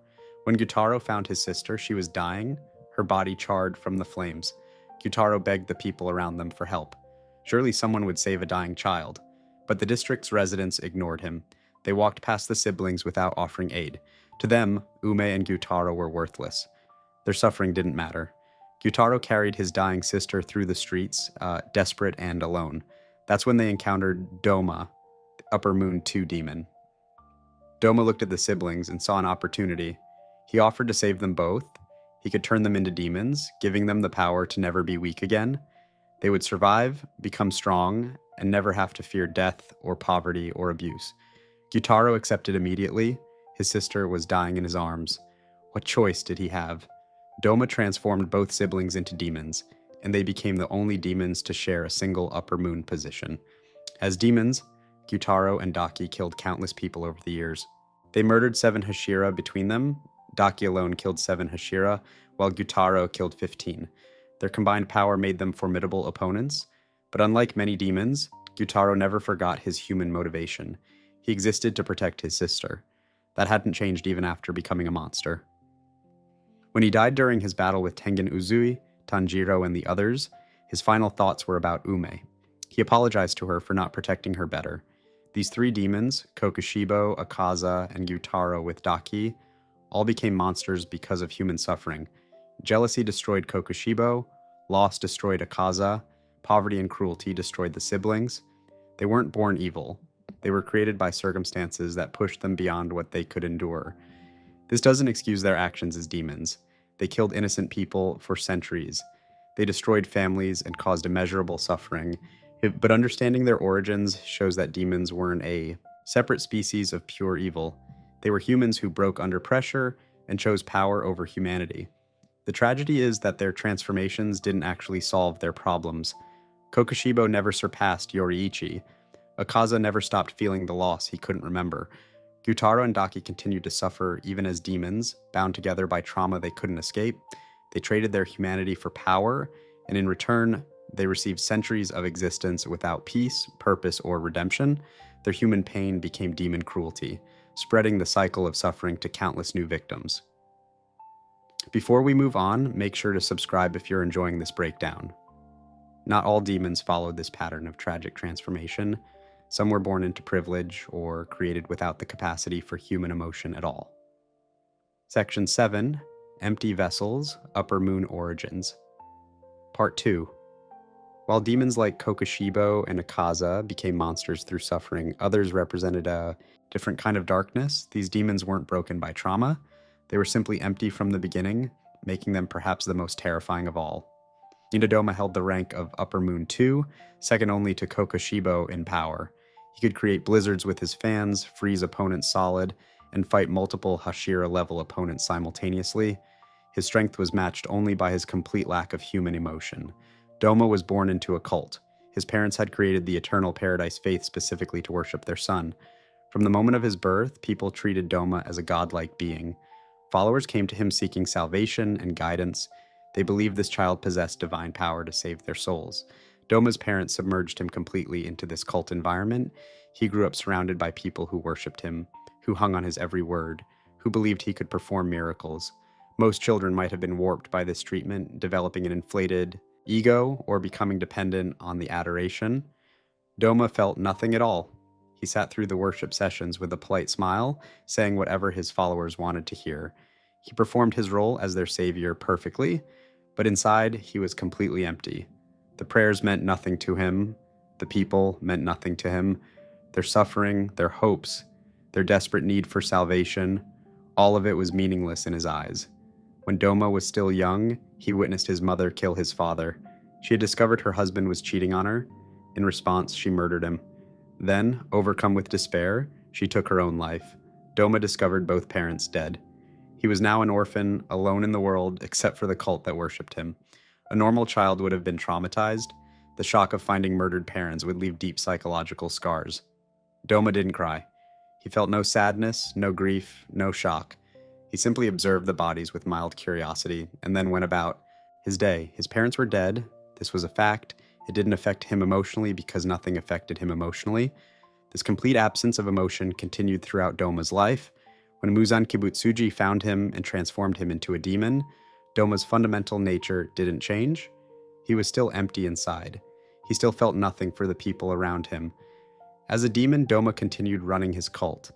The Eternal Paradise Faith became a way to lure victims. Followers would come seeking enlightenment and salvation. Doma would welcome them, treat them kindly, gain their trust. Then he would eat them. He genuinely believed he was saving these people.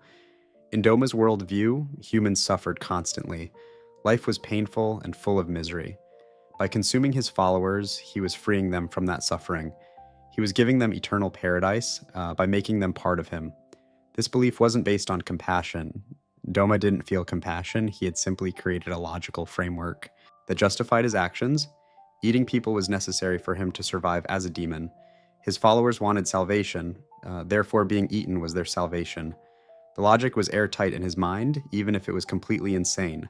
Doma claimed to have special feelings for only two people in his entire existence. The first was Kotoha, Inosuke's mother. He described her as beautiful and pleasant to be around. He had even planned to keep her alive until she died naturally, rather than eating her immediately. But when Kotoha fled after discovering his true nature, Doma killed and devoured her without hesitation. His supposed fondness for her didn't stop him from consuming her completely. Whatever he felt for Kotoha wasn't love or genuine affection. It was more like a person's preference for a favorite possession. The second person Doma claimed to have feelings for was Shinobu Kocho, the insect Hashira. When she attacked him in the Infinity Castle, Doma said he felt something he had never experienced before. He described it as his first real emotion. Whether this was true or just another manipulation is unclear. Doma spent his entire existence lying to people, telling them what they wanted to hear. He might have been lying about his feelings for Shinobu as well.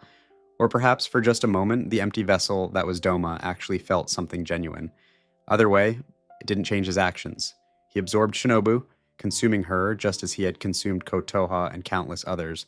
If he truly felt something for her, it wasn't strong enough to stop him from killing her. Doma's emptiness made him more frightening than demons motivated by rage or revenge. Those demons could be understood, even pitied. Doma couldn't. He was fundamentally broken in a way that had nothing to do with trauma or suffering. He was simply born without the ability to care about anything or anyone. When Inosuke and Kanao finally killed him, Doma's last moments were spent trying to feel something. He wondered if perhaps he had experienced emotions without recognizing them. He thought about Shinobu and whether his interest in her might have been love. Even at the end, he was empty, grasping for sensations he had never truly understood. Rui, who held the rank of Lower Moon 5, had a completely different story. Unlike Doma, Rui had been capable of human emotion. His transformation into a demon came from desperation rather than emptiness. As a human child, Rui was extremely ill and frail. His body was weak to the point that he couldn't perform basic physical activities. He felt like a burden to his parents, watching them struggle to care for a son who might not survive to adulthood. When Muzan Kibutsuji found Rui and offered to save him, the sick child accepted eagerly. Muzan told him the medicine would make him strong. Rui, who had never known a day without weakness, agreed to the transformation. The change worked. Rui's new demonic body was strong and healthy. For the first time in his life, he could move without pain. He could run, fight, and live without the constant shadow of illness. It must have felt like a miracle, but the transformation came with requirements. Rui needed to consume human flesh to maintain his new body. At first, he might not have fully understood what this meant. Then he killed a man inside his home, and his parents discovered what their son had become. Rui's parents were horrified. The child they had cared for had become a monster who killed people. They couldn't allow this to continue. In their grief and desperation, Rui's parents made a terrible decision. They planned to kill him. As his parents, they felt responsible for the monster he had become. After killing Rui, they intended to commit suicide together, paying for their perceived sins with their own lives. Rui discovered their plan before they could act. He killed both parents, not knowing they had intended to die anyway. He thought they were trying to murder him because they hated what he had become. He didn't realize they planned to follow him in death. After killing his only family, Rui was alone. He had no one left who cared about him, no one who understood him. So he decided to create a new family. Using his blood demon art, Rui transformed other demons into spider-like creatures and forced them to play family roles. He created a father, mother, older brother, and sisters. He cast himself as the youngest brother, recreating the family structure he had lost. But this artificial family was nothing like a real one. Rui ruled through fear and violence. When his sister failed to meet his expectations, he tore her face apart as punishment. The mother demon was so miserable that when Tanjiro fought her, she willingly let him kill her to escape. Rui's fake family showed how desperately he wanted to recreate what he had destroyed, but he had no understanding of how real families worked. He only knew fear and control. The toxic environment he created was all he could manage. When Tanjiro and Giyu defeated Rui, the young demon's final moments revealed his true nature. He wasn't evil at his core. He was a sick child who had made a terrible choice and spent his demon existence trying to fill the void that choice had created. Kaigaku represented yet another form of darkness, not emptiness or desperation, but simple cowardice and jealousy. Kaigaku had been a demon slayer and the senior disciple of Jigoro Kuwajima, the former Thunder Hashira. He trained alongside Zenitsu Agatsuma under Jigoro's guidance. Both students were learning thunder breathing, one of the most powerful breathing styles. Jigoro saw potential in both disciples, but eventually he chose Zenitsu as his successor. This decision enraged Kaigaku. He believed he was the superior student. He had worked harder, shown more dedication, mastered more forms of thunder breathing than Zenitsu. Zenitsu had only mastered one form of thunder breathing, just 1 out of 6 total forms, yet Jigoro still chose him as the successor to become the next Thunder Hashira. Kaigaku couldn't accept this. His jealousy towards Zenitsu grew into hatred. He made it his mission to make Zenitsu suffer and prove that the title should have been his. During a mission, Kaigaku encountered Kokushibo, the Upper Moon 1 demon. The fight went poorly for Kaigaku. Kokushibo was far too powerful. Defeat was certain, and defeat meant death. Faced with his own mortality, Kaigaku revealed his true nature. He was a coward. When Kokushibo offered to turn him into a demon instead of killing him, Kaigaku accepted without hesitation. He abandoned the Demon Slayer Corps. He betrayed everything he had trained for. He threw away his humanity to avoid death. Kaigaku became a demon, eventually rising to replace Gyutaro and Daki as the new Upper Moon 6. His betrayal destroyed Jigoro Kuwajima. The old master couldn't bear the knowledge that one of his students had become a demon. The shame and grief were too much. Jigoro committed seppuku, the ritual suicide of samurai. But Jigoro died slowly. Seppuku involves cutting open one's own abdomen, a painful process that requires another person to mercifully behead the dying individual to end their suffering quickly. Jigoro had no one to provide this mercy. He bled out slowly, dying in agony because his student had betrayed everything he stood for. Kaigaku felt no remorse. He had gained power and avoided death. That was all that mattered to him. His master's suicide was irrelevant. Zenitsu's pain was irrelevant. Kaigaku cared only about himself. When Zenitsu finally confronted Kaigaku during the Infinity Castle battle, the fight was about more than just killing a demon. It was about avenging Jigoro and proving that the old master had been right to choose Zenitsu as his successor. Zenitsu had only mastered one form of thunder breathing, but he had perfected it and even created a seventh form of his own. Kaigaku had mastered 5 forms, but understood none of them truly. In the end, Zenitsu's single perfected form was enough to kill his former senior. These 3 demons, Doma, Rui, and Kaigaku, showed different paths to becoming monsters. Doma was born empty.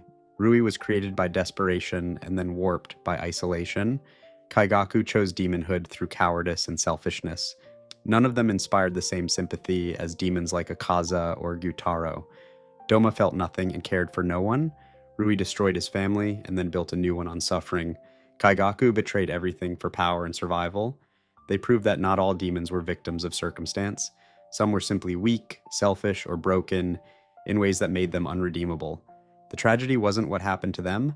The tragedy was what they chose to become and everyone they destroyed along the way. Before we move on, make sure to subscribe if you're enjoying this breakdown.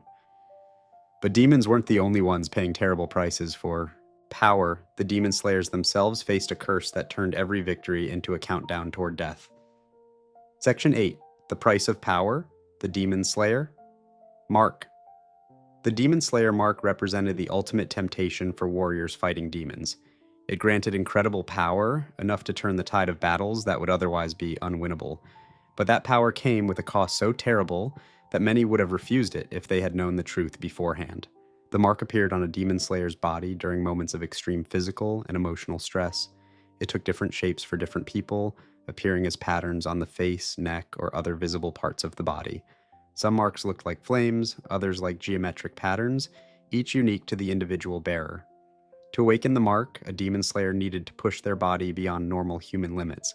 Their heart rate had to exceed 200 beats per minute, their body temperature had to rise above 39 degrees Celsius, which equals about 102 degrees Fahrenheit. These were not temporary spikes, but sustained elevated vital signs during combat. Achieving these conditions required more than just fighting hard. The body naturally tries to prevent heart rates and temperatures from reaching such dangerous levels. Sustaining them meant overriding every survival instinct and safety mechanism the human body possessed. When a demon slayer successfully awakened their mark, the power increase was dramatic and immediate. Their physical strength increased significantly. Their speed became faster than the eye could track. Their perception sharpened to the point where they could predict enemy movements and react to attacks they couldn't normally see. Most importantly, the mark allowed demon slayers to fight upper-ranked demons on more equal footing. Without the mark, even a Hashira struggled to survive against upper moons. With the mark, victory became possible. The difference between having and not having the mark often meant the difference between life and death in battle. This incredible power made the mark seem like a blessing. Warriors who awakened it could protect their comrades, defeat enemies they couldn't touch before, and turn hopeless fights into victories. Every demon slayer who witnessed the mark's power desperately wanted to awaken their own. But the mark carried a curse that made its power meaningless in the long term. Every person who awakened the demon slayer mark would die before reaching the age of 25. There were no exceptions to this rule except one, and that exception only proved how absolute the curse was for everyone else. The curse didn't care about the bearer's skill, strength, or potential. It didn't matter if someone awakened the mark at age 24 or age 14. Once the mark appeared, their remaining lifespan was set. They would not live to see their 25th birthday. The mechanics of this curse remained unclear. Some believed the mark itself slowly consumed the bearer's life force. Others thought the extreme physical stress required to awaken and maintain the mark destroyed the body from within. The exact cause didn't matter. The result was always the same: early death. Yoriichi Tsugikuni was the single exception to the curse. He was born with the Demon Slayer mark already on his body. He lived a full life, dying of old age at over 80 years old. He was the strongest Demon Slayer who ever lived, and the only marked bearer to escape the curse. Yoriichi's immunity to the curse gave false hope to others. If he could survive with the mark, perhaps others could as well. Perhaps the curse wasn't absolute. Perhaps there was a way to break it or avoid it through strength of will or proper technique. This hope was wrong. Yoriichi was unique in ways that couldn't be replicated. His body, his abilities, his entire existence operated on principles that didn't apply to normal humans, whatever allowed. Him to survive with the mark was something only he possessed. Michikatsu Tsugikuni, Yoriichi's twin brother, awakened the mark during the Sengoku era. He felt the curse's effects immediately. His body began deteriorating. He knew with certainty that he would die before 25, probably within the year. This knowledge drove Michikatsu to accept Muzan's offer to become a demon. He chose to abandon his humanity rather than die young. He became Kokushibo and lived for over 400 years as a monster. The curse of the mark had pushed him to become the very thing he had sworn to destroy. In the current era, Muichiro Tokito became the first Hashira to awaken the mark. He was only 14 years old when it appeared during his battle against Upper Moon 5, Gyoko. The mark allowed him to defeat the demon and save the Swordsmith village. Muichiro died at age 14 during the battle against Kokushibo. He survived his marked awakening for only a short time before being killed in combat. Whether the curse would have claimed him at 25 or whether his death in battle prevented that became irrelevant. He never had the chance to find out. Tanjiro Kamado awakened his mark during the fight against Gyutaro and Daki, the Upper Moon 6 demons. His mark appeared as a flame-like pattern on his forehead, covering the scar tissue from an old burn injury his younger brother had accidentally given him. Tanjiro's awakening triggered a phenomenon where other demon slayers near him found it easier to awaken their own marks. The presence of one marked warrior seemed to make the requirements less strict for others. This created a chain reaction during the final battles. Mitsuri Kanroji, the Love Hashira, awakened her mark during the fight against Upper Moon 4, Hantengu. The increased power allowed her to survive attacks that would have killed her otherwise. She continued fighting with her mark active through the later battles. Gyomei Himejima, the Stone Hashira, and strongest current demon slayer, awakened his mark during the training period before the final assault on Muzan. As the most powerful Hashira, his marked state made him formidable enough to fight Kokushibo alongside other marked warriors. Sanemi Shinazugawa, the Wind Hashira, awakened his mark during the desperate battle against Kokushibo. The power boost allowed him to survive wounds that should have been fatal and continue fighting when his body should have collapsed. Giyu Tomioka, the Water Hashira, awakened his mark relatively late in the conflict. His awakening came during the final battles when the survival of everyone depended on pushing beyond normal limits. Obanai Iguro, the Serpent Hashira, awakened his mark during the fight against Musan Kibutsuji himself. The increased power was necessary just to survive in the presence of the Demon King's overwhelming strength. Every single one of these warriors knew what awakening the mark meant. They had been told about the curse. They understood that gaining this power meant trading away most of their remaining lives. They awakened their marks anyway, because the alternative was watching everyone die. This created a horrible calculation. Without the mark, they would probably die in battle against the Upper Moons or Muzan. With the mark, they had a chance to win, but would die young even in victory. They could die now fighting uselessly, or die later after accomplishing their mission. The choice wasn't really a choice at all. The tragedy of the mark became clear in the aftermath of Muzan's defeat. The Demon Slayers had won. They had destroyed the Demon King and ended the 1,000-year reign of demons. Humanity was safe. The mission was complete. But every marked Hashira faced the same fate. They had survived the battles, but couldn't survive the curse. Their remaining time was measured in months or years at most, not decades. They had saved the world and purchased that salvation with their futures. Gyomei Himejima died, enduring the final battle from his injuries. He was 27 years old, already past the cursed age because he awakened his mark so late in life. His death in combat might have been a mercy compared to wasting away from the curse. Mitsuri Kanroji and Obanai Iguro both died from injuries sustained in the final battle as well. Whether they would have survived long enough for the curse to claim them remained unknown. Their deaths in combat provided a kind of closure that dying slowly from the mark's curse would not have. Muichiro Tokito's death during the Kokushibo fight prevented him from ever learning what his future might have held. He was 14. If he had survived the battle, he would have had perhaps 10 more years at most. Instead, he died protecting his fellow demon slayers. The survivors carried the curse forward. Tanjiro Kamado bore the mark. Sanemi Shinazugawa bore the mark. Giyu Tomioka bore the mark. They had won the war but faced futures cut short by the power they needed to achieve victory. Whether the curse would truly claim them remained uncertain after Muzan's death. Some believed that with the Demon King destroyed, perhaps the supernatural elements tying the curse to the mark might fade. Others thought the curse was a physical consequence of the mark's strain on the body and would continue regardless. The truth was never fully confirmed. The mark survivors lived with the knowledge that every day might be bringing them closer to an early death. They had traded certainty of death in battle for uncertainty of death from the curse. This uncertainty might have been worse than knowing a specific fate. At least in battle, death came quickly and with purpose. The curse meant potentially dying young after years of anxiety, never knowing if each illness or injury was the beginning of the end. The Demon Slayer. Mark represented power at its most bittersweet. It granted strength to protect others and defeat enemies. It made impossible victories. Possible, but it transformed every marked warrior into a person living on borrowed time, their futures sacrificed for their present strength. Young warriors who might have lived long lives as teachers, leaders, or simple civilians instead burned bright and died early. They chose this fate willingly, understanding the cost. But understanding the cost didn't make it less tragic. The mark proved that in the world of demon slayers, even victory carried a price. Survival against demons didn't mean survival into old age. The tools needed to win the war guaranteed that many warriors wouldn't live to enjoy the peace they created. This was the final cruelty of the demon conflict. Even the winners lost. Even the heroes died young. Even those who saved the world couldn't save themselves from the consequences of their own power. The curse of the mark joined the curse of the Ubuyashiki family and Muzan's own curse of sunlight, as examples of how power and survival intertwined with suffering and death in this world. Nobody escaped unscathed. Everyone paid a price, and for those who survived the mark's awakening and the final battles, the question remained unanswered.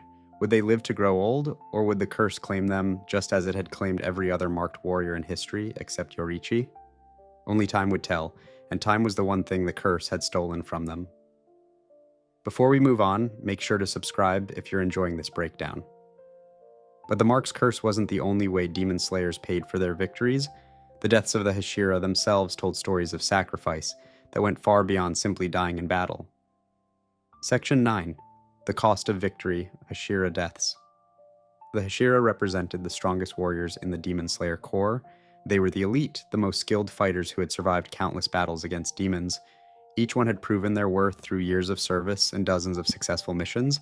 They were supposed to be nearly invincible, but the final war against Musan Kibutsuji and the Upper Moons proved that even the strongest warriors were still human. Even the Hashira could bleed, break, and die. Their deaths weren't quick or painless. They were agonizing sacrifices made to protect a world that would never fully understand what had been lost. Kyojuro Rengoku, the Flame Hashira, was the first of the current generation of Hashira to die. His death came during the mission on the Mugen train, where he faced Akaza, the Upper Moon 3 demon. Rengoku fought to protect over 200 passengers on that train. He defeated the Lower Moon 1 demon with relative ease, but Akaza was a completely different level of threat. The battle between them showcased the massive gap between Upper and Lower Moon demons. Despite fighting at his absolute peak, Rengoku couldn't match Akaza's power. The demon was faster, stronger, and had centuries of combat experience, but Rengoku refused to give up. He continued fighting even as his injuries accumulated. Akaza offered Rengoku the chance to become a demon. He recognized the flame Hashira's strength and wanted to preserve it. If Rengoku transformed, he would heal from his injuries, gain even greater power, and live forever. They could fight strong opponents together for eternity. Rengoku refused without hesitation. He would rather die as a human than live forever as a monster.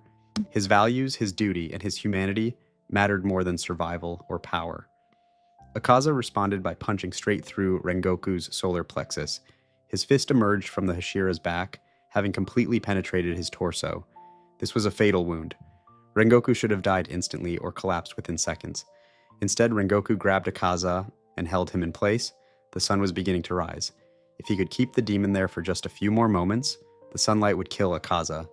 Even dying, Rengoku tried to complete his mission. Akaza panicked. He tore off his own arm to escape Rengoku's grip and fled before the sun could reach him. The flame. Hashira had come within seconds of killing an Upper Moon demon, something no Hashira had accomplished in over a century. Rengoku died, surrounded by Tanjiro, Zenitsu, and Inosuke. His final words were encouragement to continue fighting and growing stronger. He asked Tanjiro to tell his father that he had fulfilled his duties as the Flame Hashira. Then he died with a smile on his face. His death devastated everyone who knew him. The loss of such a powerful and inspiring warrior showed that even Hashira could be killed. If Rengoku could die, anyone could die. Shinobu Kocho, the insect Hashira, died in a completely different way. Her death wasn't a desperate battle that she lost. It was a carefully planned suicide mission that she executed perfectly. Shinobu was the only Hashira who couldn't decapitate demons. She weighed only 37 kilograms, about 81 pounds. She simply didn't have the body weight or physical strength to cut through a demon's neck, no matter how skilled she was with the blade. Instead, Shinobu had developed incredibly potent wisteria poison.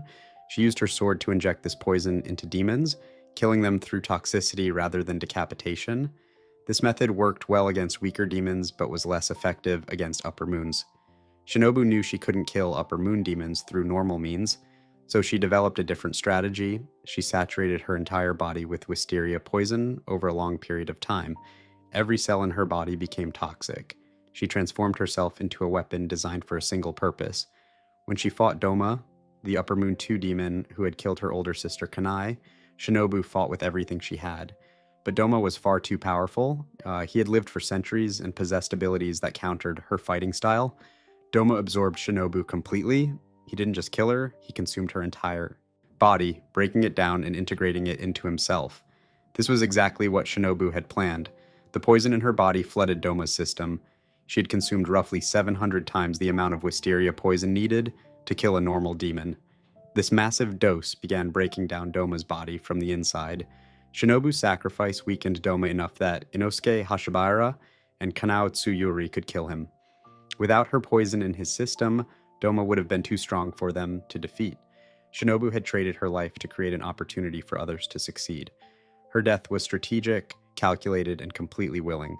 She had known for a long time that she would die this way. She had prepared for it, accepted it, and executed her plan perfectly. But knowing this didn't make her death less tragic. She was only 18 years old. Muichiro Tokito, the Mist Hashira, died at age 14 during the battle against Kokushibo, the Upper Moon 1 demon. He was the youngest. Hashira in the Corps' history, a prodigy who had risen to the rank in just 2 months of training. Muichiro fought alongside several other Hashira and demon slayers against Kokushibo. Even with multiple marked warriors attacking together, Kokushibo was nearly unstoppable. His skill with the blade surpassed everyone present. His demon abilities made him impossibly difficult to predict or counter. During the fight, Kokushibo cut Muichiro in half. The blade sliced through the young Hashira's torso, bisecting his body. This should have killed him instantly. The shock alone would have shut down most people's bodies immediately.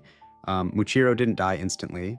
Instead, with his last moments of consciousness and strength, he used his own severed body to pin Kokushibo's sword against a wooden pillar. The demon couldn't pull his weapon free because Muichiro's body held it in place. This gave Gyome Himejima, the stone Hashira, an opening to land a critical strike. Muichiro's final action turned the tide of the battle, allowing the other demon slayers to eventually defeat Kokushibo.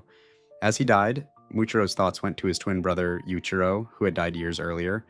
His last words were an apology to his brother and an acknowledgement that despite everything, Yuichiro had been right about staying safe instead of trying to help others. Muichiro died as a child who never got to grow up. He never experienced adulthood, romance, or peace. He spent his brief life fighting and died in one of the most brutal ways imaginable, Gyomei Himejima, the stone Hashira, and strongest of all the current Hashira, died from accumulated injuries after the final battle against Musan Kibutsuji. He was 27 years old, already past the age limit imposed by the Demon Slayer Mark's curse. Gyomei had fought in multiple brutal battles during the final war. He had battled Kokushibo alongside other Hashira. He had fought against Muzan Kibutsuji himself in the desperate final confrontation. His body had been pushed far beyond what any normal human could endure. During the battles, Gyomei's leg had been crushed and mangled. He fought on despite this crippling injury, using his incredible strength and skill to continue protecting others. Even as his body broke down, he refused to stop fighting until Musan was defeated. After Musan's death, Gyomei's injuries finally caught up to him. His body simply couldn't sustain itself anymore. The damage was too severe, the blood loss too great, the strain too much. As he died, Gyomei prayed. He had always been deeply spiritual, believing in karma and reincarnation. His final thoughts were prayers of gratitude that he had been able to protect the children, that he had been given another chance to save lives after the tragedy of his past. Mitsuri Kanroji and Obanai Iguro, the Love Hashira and Serpent Hashira, died together after the final battle against Muzan. Their deaths were intertwined, just as their lives had become connected, through their feelings for each other. Mitsuri had both of her arms torn off by Muzan during the battle. The Demon King's attacks were so powerful that they ripped her limbs from her body. She survived the initial trauma, but couldn't recover from such catastrophic injuries. Obanai went completely blind during the fight. The strain of battle and his injuries destroyed his vision. He continued fighting despite this, relying on his other senses and his snake companion, Kaburamaru, to guide his attacks. Both warriors survived until Muzan was finally killed, but their injuries were too severe to survive. As they lay dying, they finally confessed their feelings for each other. Obanai had loved Mitsuri, but never told her, believing he was too tainted by his past to deserve her affection. Mitsuri had loved Obanai, but feared he didn't return her feelings. They had wasted the time they had together by not speaking honestly. In their final moments, they promised to find each other in the next life. If reincarnation was real, they would meet again and do better. They would be honest from the start. They wouldn't waste their second chance. They died, holding each other, their blood mixing on the ground. Their deaths came after victory, which made them somehow sadder. They had survived to see Muzan defeated, but couldn't live to enjoy the peace they had fought for. The deaths of the Hashira showed the true cost of defeating Muzan. These weren't nameless soldiers dying in battle. These were the strongest warriors humanity had produced. Each one was irreplaceable. Each death left a hole in the world that couldn't be filled. Rengoku's death proved that even Hashira could die. Shinobu's death showed that victory sometimes required becoming a sacrifice.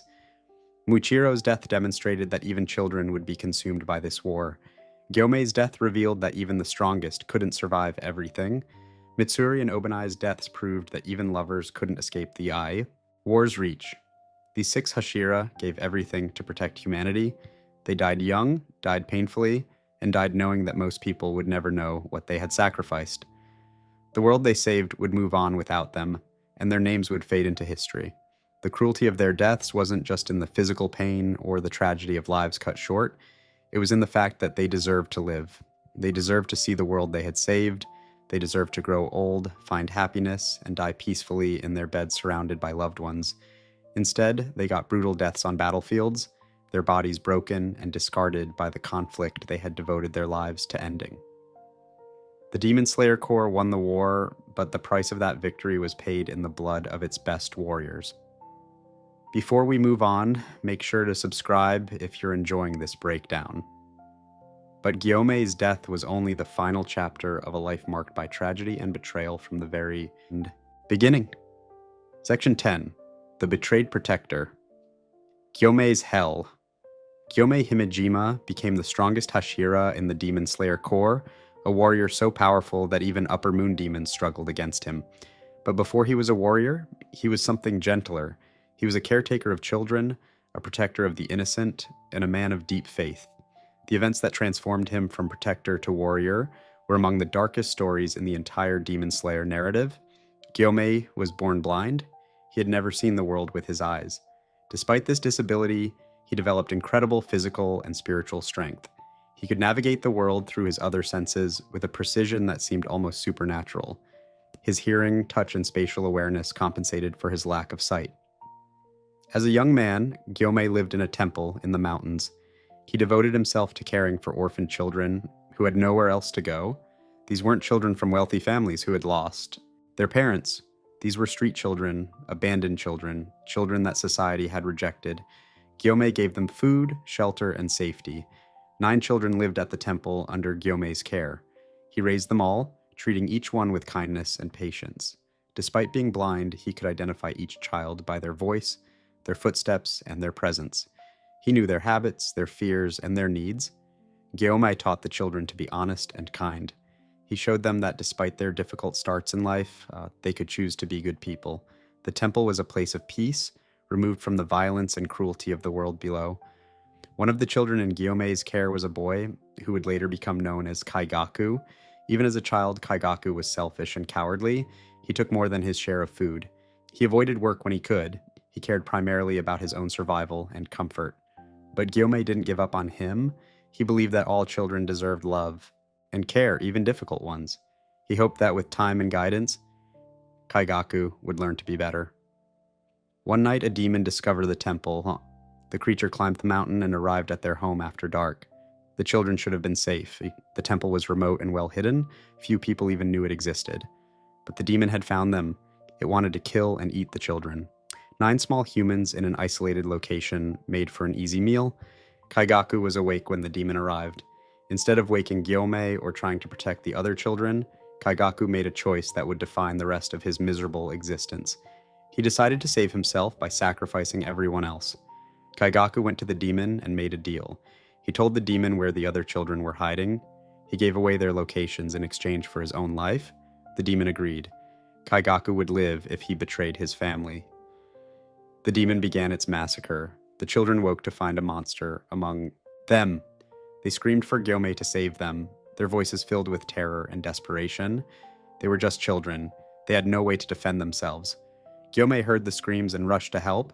Even blind, even unarmed, he threw himself between the demon and the children. He couldn't see his enemy. He couldn't use a sword or any weapon. All he had were his bare hands and his desperate need to protect the kids he loved. The fight was brutal. The demon was powerful, fast, and equipped with supernatural abilities. Gyomei was just a human, disadvantaged by his blindness and lack of weapons. But he refused to stop fighting. Every time the demon tried to reach the remaining children, Gyomei blocked its path. The battle lasted all night. Gyomei fought with a ferocity born from love and desperation. His hands became weapons.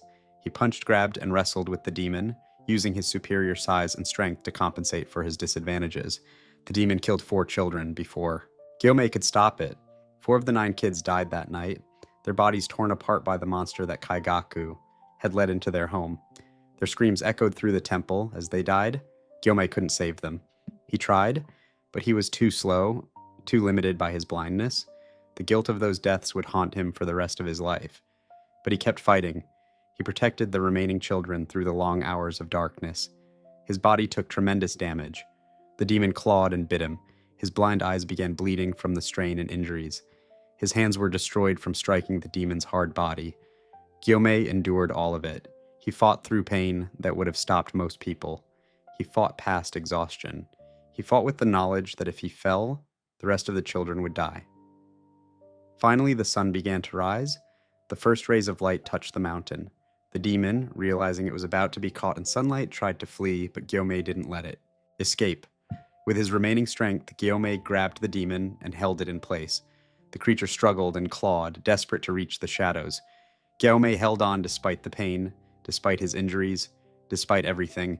He held the demon until the sunlight touched its body and began burning it to ash. The demon died screaming as the sun destroyed it. Gyomei collapsed, barely conscious, surrounded by the bodies of the children he had failed to save. When the surviving children were found, they were traumatized beyond reason. One child, a girl named Sayo, had watched the entire night of horror. She had seen the demon killing her friends. She had seen Gyoma fighting a creature she couldn't understand. In her traumatized state, Sayo couldn't process what had happened. She was a small child who had just watched 4 of her family members get murdered. Her mind couldn't accept the reality of demons existing. So she created a different story. She decided that Gyomei was the monster. He was the one who had killed the other children. He was huge, blind, and covered in blood. To her broken mind, he looked like the real threat. When adults arrived at the temple, Sayo told them that Gyomei had murdered the children. She gave testimony that the blind man had gone crazy and killed 4 kids with his bare hands. She described him as a monster, not a protector. Nobody questioned her story. She was a traumatized child. Why would she lie? The physical evidence supported her claims. 4 children were dead, torn apart by something with tremendous strength. Gyomay was covered in blood and injuries. His hands were destroyed from violence. The authorities arrested Gyomay immediately. They charged him with the murder of 4 children. A blind man had apparently gone insane and killed the kids he was supposed to protect. It seemed like an open and shut case. Gyomay didn't defend himself. He was devastated by the deaths and the accusation. He had failed to protect all the children. 4 had died under his care. Whether he was called a murderer or a failure didn't matter. Children had died, and he blamed himself. The court found him guilty. They sentenced him to death. Gyomay accepted the sentence without protest. He would die as a convicted child murderer, his name disgraced, his attempts to do good twisted into something horrible. He sat in prison awaiting execution, praying for the souls of the children who had died. He didn't pray for his own salvation. He didn't ask to be spared. He simply prayed that the children would find peace in whatever came after death. Kagaya Ubuyashiki, the leader of the Demon Slayer Corps, learned about Gyomay's case. Through his network of information gatherers, he discovered the truth. A demon had attacked the temple. Gyomay had fought it and won. The child's testimony had been wrong, born from trauma rather than malice. Kagaya intervened before Gyomay could be executed. He explained the existence of demons to the authorities and provided evidence of what had really happened. He secured Gyomay's release and offered him a place in the Demon Slayer Corps. Gyomay accepted. What else could he do? He had lost his temple and his children. His reputation was destroyed. The one child who had accused him would carry that false memory forever. He had nothing left except his faith and his strength. He joined the Corps and dedicated himself to killing demons. Never again would children die because he was too weak to protect them. Never again would he fail as he had failed that night. Gyomay trained relentlessly. He developed a fighting style that used his blindness as an advantage rather than a weakness. He learned to perceive the world through sound and vibration.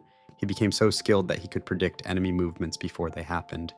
He created a unique weapon to compensate for his inability to use a standard sword. His weapon consisted of a large spiked flail connected to an axe by a long chain. He could swing this weapon in wide arcs, attacking multiple enemies simultaneously. The chain allowed him to sense vibrations and track opponents he couldn't see. Within years, Gyomay became a Hashira. Within a decade, he became the strongest Hashira in the Corps. The man who had once been helpless to save 4 children became powerful enough to fight Upper Moon demons and survive. But the guilt never left him. Every time Gyomay thought about that night, he remembered the children's screams. He remembered being too slow, too weak, too limited by his blindness. He remembered Sayo's accusation and the look of fear in her voice. Gyomay never blamed Sayo for what she said. He understood that she was a traumatized child who had witnessed horrors beyond her comprehension. Her false testimony came from fear and confusion, not malice. She had been a victim just like the children who died. He also never blamed Kaigaku, though perhaps he should have. Kaigaku had directly caused the deaths through his betrayal. He had traded his family's lives for his own survival, but Gyomay saw him as another frightened child making a terrible choice.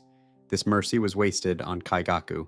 The boy grew up to become a demon slayer himself, training under Jigoro Kuwajima alongside Zenitsu Agatsuma, but he learned nothing from his second chance at life.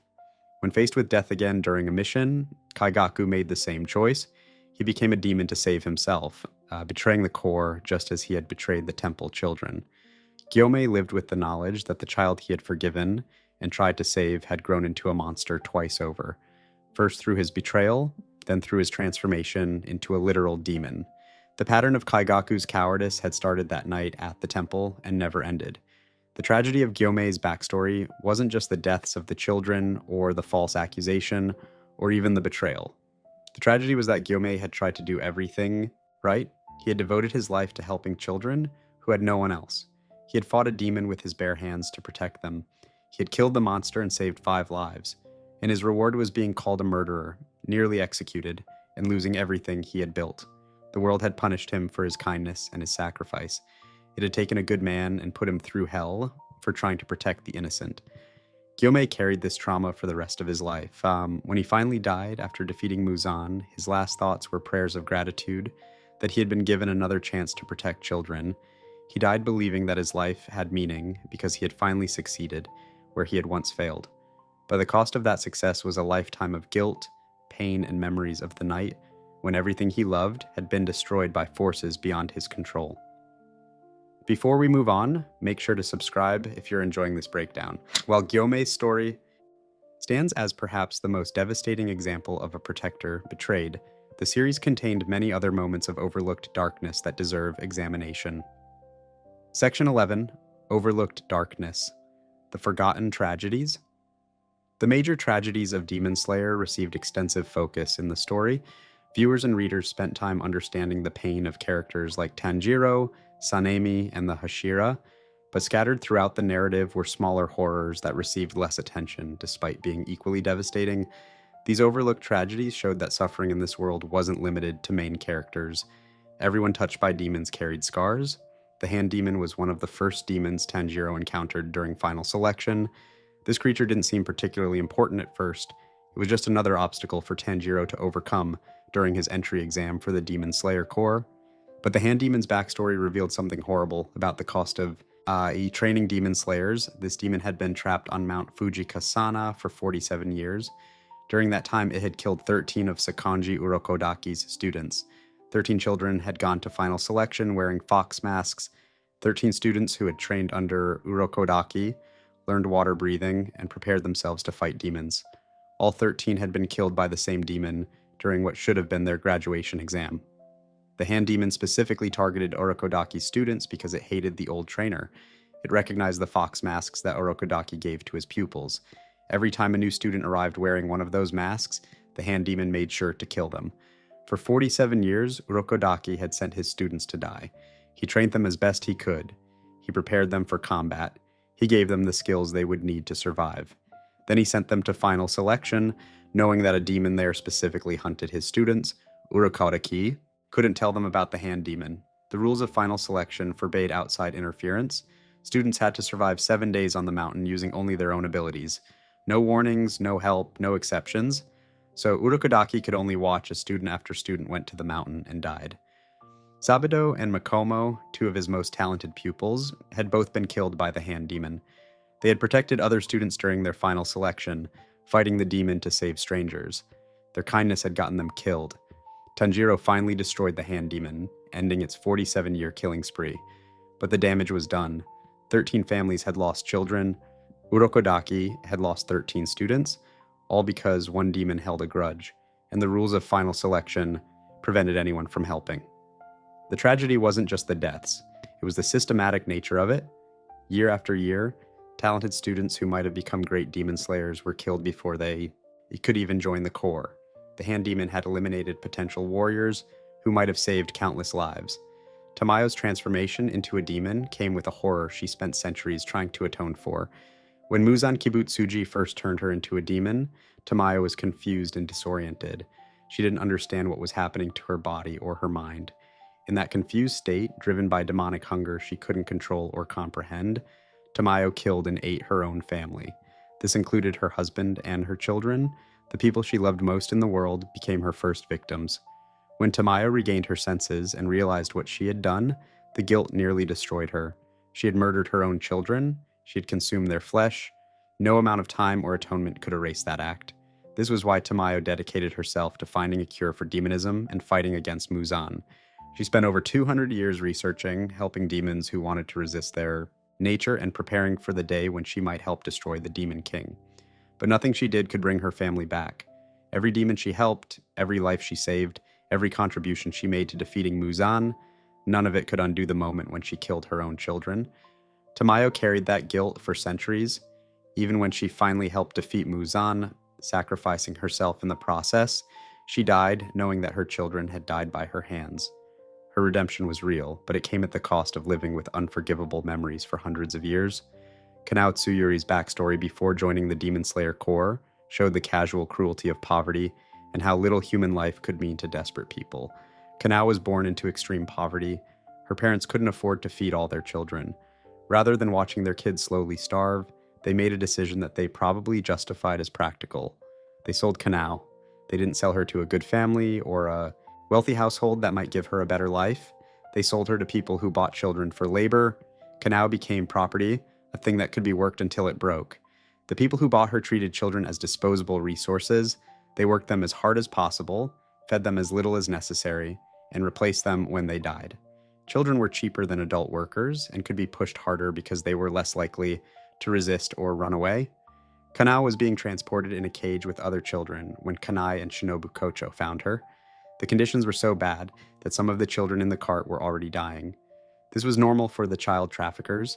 Some merchandise would be damaged or lost in transport. That was just the cost of doing business. Kanai bought Kanao's freedom and took her in. Without that intervention, Kanao would have been worked to death within a few years at most. Her body would have been discarded and another child would have taken her place in the work rotation. The horror of Kanao's backstory was its mundane nature. Her parents' decision to sell her wasn't portrayed as uniquely evil. They were desperate people making a terrible choice. The traffickers weren't special villains. They were ordinary criminals running a profitable business. Kanao's suffering was just business as usual, in a world where poverty made children into commodities. She was lucky to be saved. Thousands of other children in similar situations never met someone like Kanai. Tengen Uzui, the Sound Hashira, came from a shinobi clan that had brutal training methods for producing perfect warriors. The training wasn't just difficult, it was designed to eliminate empathy and create killers who could complete any mission without hesitation. As part of this training, Tengen and his siblings were forced to fight each other. Not practice fights or sparring matches, real combat where the losers died. The clan believed that only the strongest, children deserved to survive, and that killing siblings was necessary to eliminate weakness. By the time Tengen's training was complete, he had killed several of his own brothers and sisters. These weren't enemies or strangers. They were children he had grown up with, played with, and loved.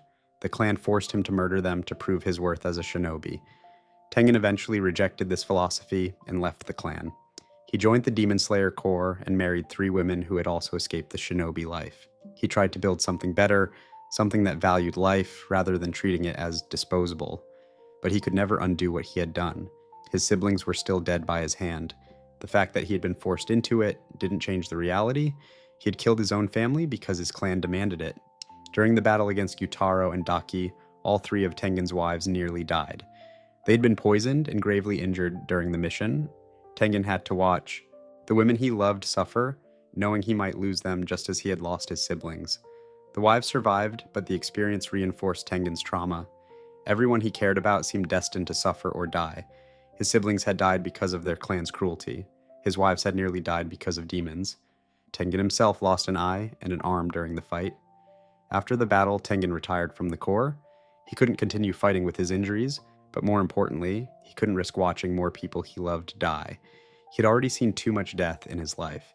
Jigoro Kuwaijima, the former Thunder Hashira, had taken in 2 students and trained them in thunder breathing. He saw potential in both Zenitsu Agetsuma and Kaigaku.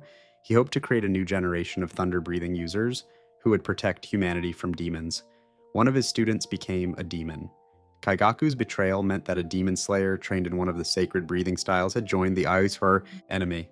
This was an unforgivable disgrace. A student of a former Hashira had turned his skills against the Corps. Jigoro felt responsible for Kaigaku's betrayal. He had trained the boy, accepted him as a student, and tried to guide him toward becoming a protector. Clearly, he had failed. If Kaigaku could betray everything so easily, then Jigoro must have failed as a teacher. The shame was too much for the old man to bear. Following the warrior tradition, Jigoro committed seppuku. This was the ritual suicide of samurai, performed by cutting open one's own abdomen with a blade. Seppuku is an agonizing way to die. The cut doesn't kill instantly. Instead, the person slowly bleeds out while experiencing tremendous pain. Traditionally, someone would stand behind the person committing seppuku to perform kaishakunin, a mercy beheading that ends the suffering quickly. Jigoro had no one to perform this mercy. He died alone, bleeding slowly from the self-inflicted wound. The pain would have been incredible. The process took time. He suffered every moment of it. His death accomplished nothing. Kaigaku didn't care that his teacher had committed suicide. The demon felt no remorse, no guilt, no recognition that his actions had consequences for others. Jigoro died in agony to take responsibility for a student who felt no responsibility at all. These overlooked tragedies showed that suffering in Demon Slayer wasn't limited to main characters or spectacular battles. Ordinary people experience horrible things constantly Children were sold, students were killed systematically, families destroyed themselves, and teachers died in shame for students who didn't deserve their devotion. The series often focused on demons as the source of tragedy, and certainly they caused tremendous suffering. But these smaller stories revealed that humans created plenty of horror on their own. Poverty, tradition, cruelty, and desperation destroyed lives just as effectively as demons did. The Hand Demon killed 13 students because the rules forbade helping them. Tamayo killed her children because Muzan transformed her without explanation. Kanao was sold because poverty made children disposable. Tengen killed his siblings because his clan demanded it. Jigoro died in agony because he felt responsible for a student who wasn't worth the guilt. Each of these tragedies could have been prevented, but the systems, traditions, and circumstances that created them remained in place. The world of Demon Slayer punished kindness, failed to protect children, and demanded sacrifices from people who had already given too much. These overlooked horrors mattered because they showed the complete picture of suffering in this world. The spectacular tragedies like Rengoku's death or the Ubuyashiki family's curse received attention and recognition. These smaller tragedies happened quietly, witnessed by few, mourned by fewer. But they were just as real, just as painful, just as destructive to the people who experienced them. The darkness of Demon Slayer extended beyond the main narrative into every corner of the world, touching everyone who lived in it. Before we move on, make sure to subscribe if you're enjoying this breakdown. Yet all these accumulated tragedies, the deaths, the betrayals, the systematic suffering, originated from a single event that set everything in motion. Section 12. Where it all began. The Kamado Massacre. The Kamado family lived quietly in the mountains, far from major towns and cities. They made their living selling charcoal that Tanjiro produced and delivered to the village below. It wasn't a wealthy life, but it was peaceful. They had enough food, a warm home, and each other. The family consisted of Tanjiro, the eldest son, his younger sister Nezuko, and their 4 youngest siblings, Takeo, Hanako, Shigeru, and Rokuta. Their mother Ki cared for them all. Their father Tanjiro had died some time before, leaving Tanjiro as the man of the house. Despite being only 13 years old, Tanjiro took his responsibilities seriously. He worked hard making charcoal and selling it in town. He helped his mother care for his younger siblings. He made sure everyone had what they needed. The family depended on him, and he never complained about the burden. On one particular day, Tanjiro went to town to sell charcoal. It was a routine trip. He had made the journey dozens of times before. He would sell his charcoal, buy supplies the family needed, and return home before dark. But this trip took longer than expected. By the time Tanjiro finished his business in town, the sun was setting. The path back up the mountain was dangerous in the dark, especially in winter when snow made the trail treacherous. An old man named Saburo insisted that Tanjiro stay the night at his house. He warned the boy about demons that came out after dark. Tanjiro didn't really believe in demons, but he accepted the hospitality anyway. The mountain path was genuinely dangerous at night, even without supernatural threats. Saburo told Tanjiro stories about man-eating demons while they sat by the fire. Tanjiro listened politely, but didn't take the stories seriously. Demons were just folklore, tales told to scare children. They weren't real. The next morning, Tanjiro thanked Saburo and began the journey home. The snow was deep and the climb was difficult, but he was eager to get back to his family. He had been gone overnight, which meant his mother would be worried and his siblings would be excited to see him. As Tanjiro approached his home, he noticed something wrong. The smell hit him first. Blood. A lot of blood. More blood than should be possible. Then he saw the bodies. His family was scattered in the snow outside their home. His mother, his brothers, his sisters, all dead. Their bodies had been torn apart with inhuman strength. Blood stained the white snow in massive pools around each corpse. Tanjiro's mind couldn't process what he was seeing. This couldn't be real. He had left them yesterday morning. They had been alive, healthy, safe. Now they were dead. All of them. He found Nezuko still barely alive. Her body was cold, but not frozen. Her heart was still beating, though weakly. She had survived whatever had attacked their family, though she was grievously wounded. Tanjiro didn't stop to think. He loaded Nezuko onto his back and started running down the mountain. He had to get her to a doctor. She was still alive. He could still save her. He just needed to get help quickly enough. The terrain was treacherous, the snow was deep, and the path was narrow. Tanjiro slipped and fell multiple times, but he kept getting up. He couldn't stop. Stopping meant Nezuko would die. As he ran, Nezuko's body began to change. Her wounds started healing impossibly fast. Her fingernails grew into claws. Her teeth became fangs. She was transforming into something inhuman. Muzan Kibutsuji had attacked the Kamado family the previous night. The Demon King had been passing through the area and sensed something unusual about their bloodline. He slaughtered the family and left Nezuko with his blood, transforming her into a demon. Tanjiro didn't know any of this, he just knew his sister was changing into something that shouldn't exist. The folklore Saburo had told him was real, demons existed, and one had killed his family. Nezuko suddenly became violent. Her demonic instincts awakened, driving her to attack and consume human flesh. She lunged at Tanjiro, her claws extended and her teeth ready to tear into his throat. A demon slayer named Giyu Tomioka had been tracking demon activity in the area. He saw Tanjiro carrying a demon and moved to kill them both. Demons were evil creatures that needed to be destroyed. There was no reason to hesitate or ask questions. Giyu attacked Nezuko, intending to decapitate her before she could hurt anyone, but Tanjiro threw himself between them. He begged Giyu to stop, to spare his sister. She was still human inside. She could be saved. Giyu had seen countless people make similar pleas. Families always insisted their transformed loved ones could be saved. They were always wrong. Demons lost their humanity completely. Killing them was a mercy, but then something unexpected happened.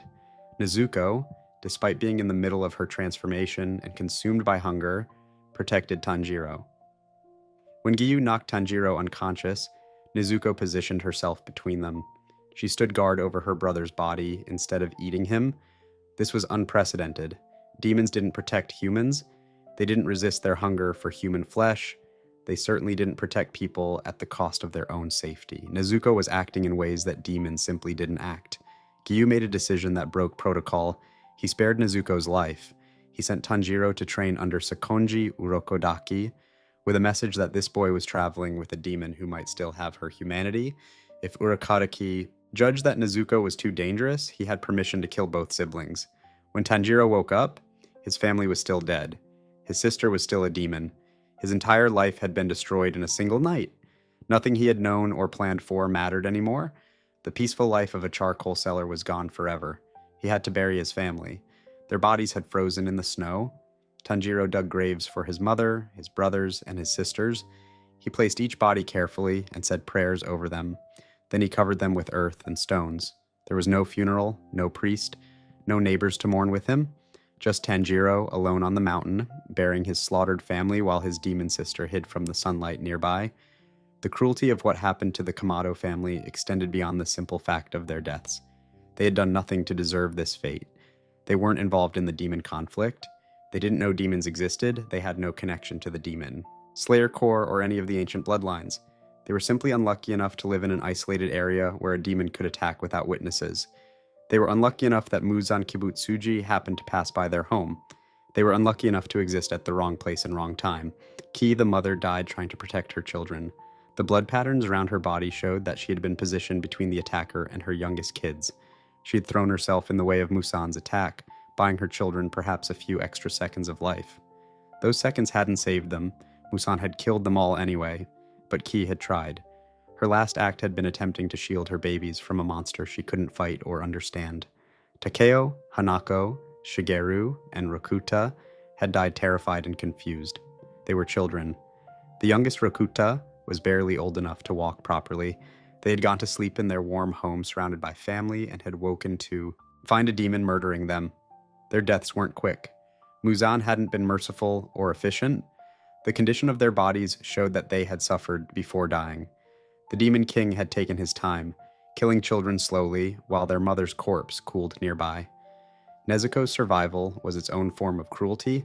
She had been spared death only to be transformed into the thing that killed her family.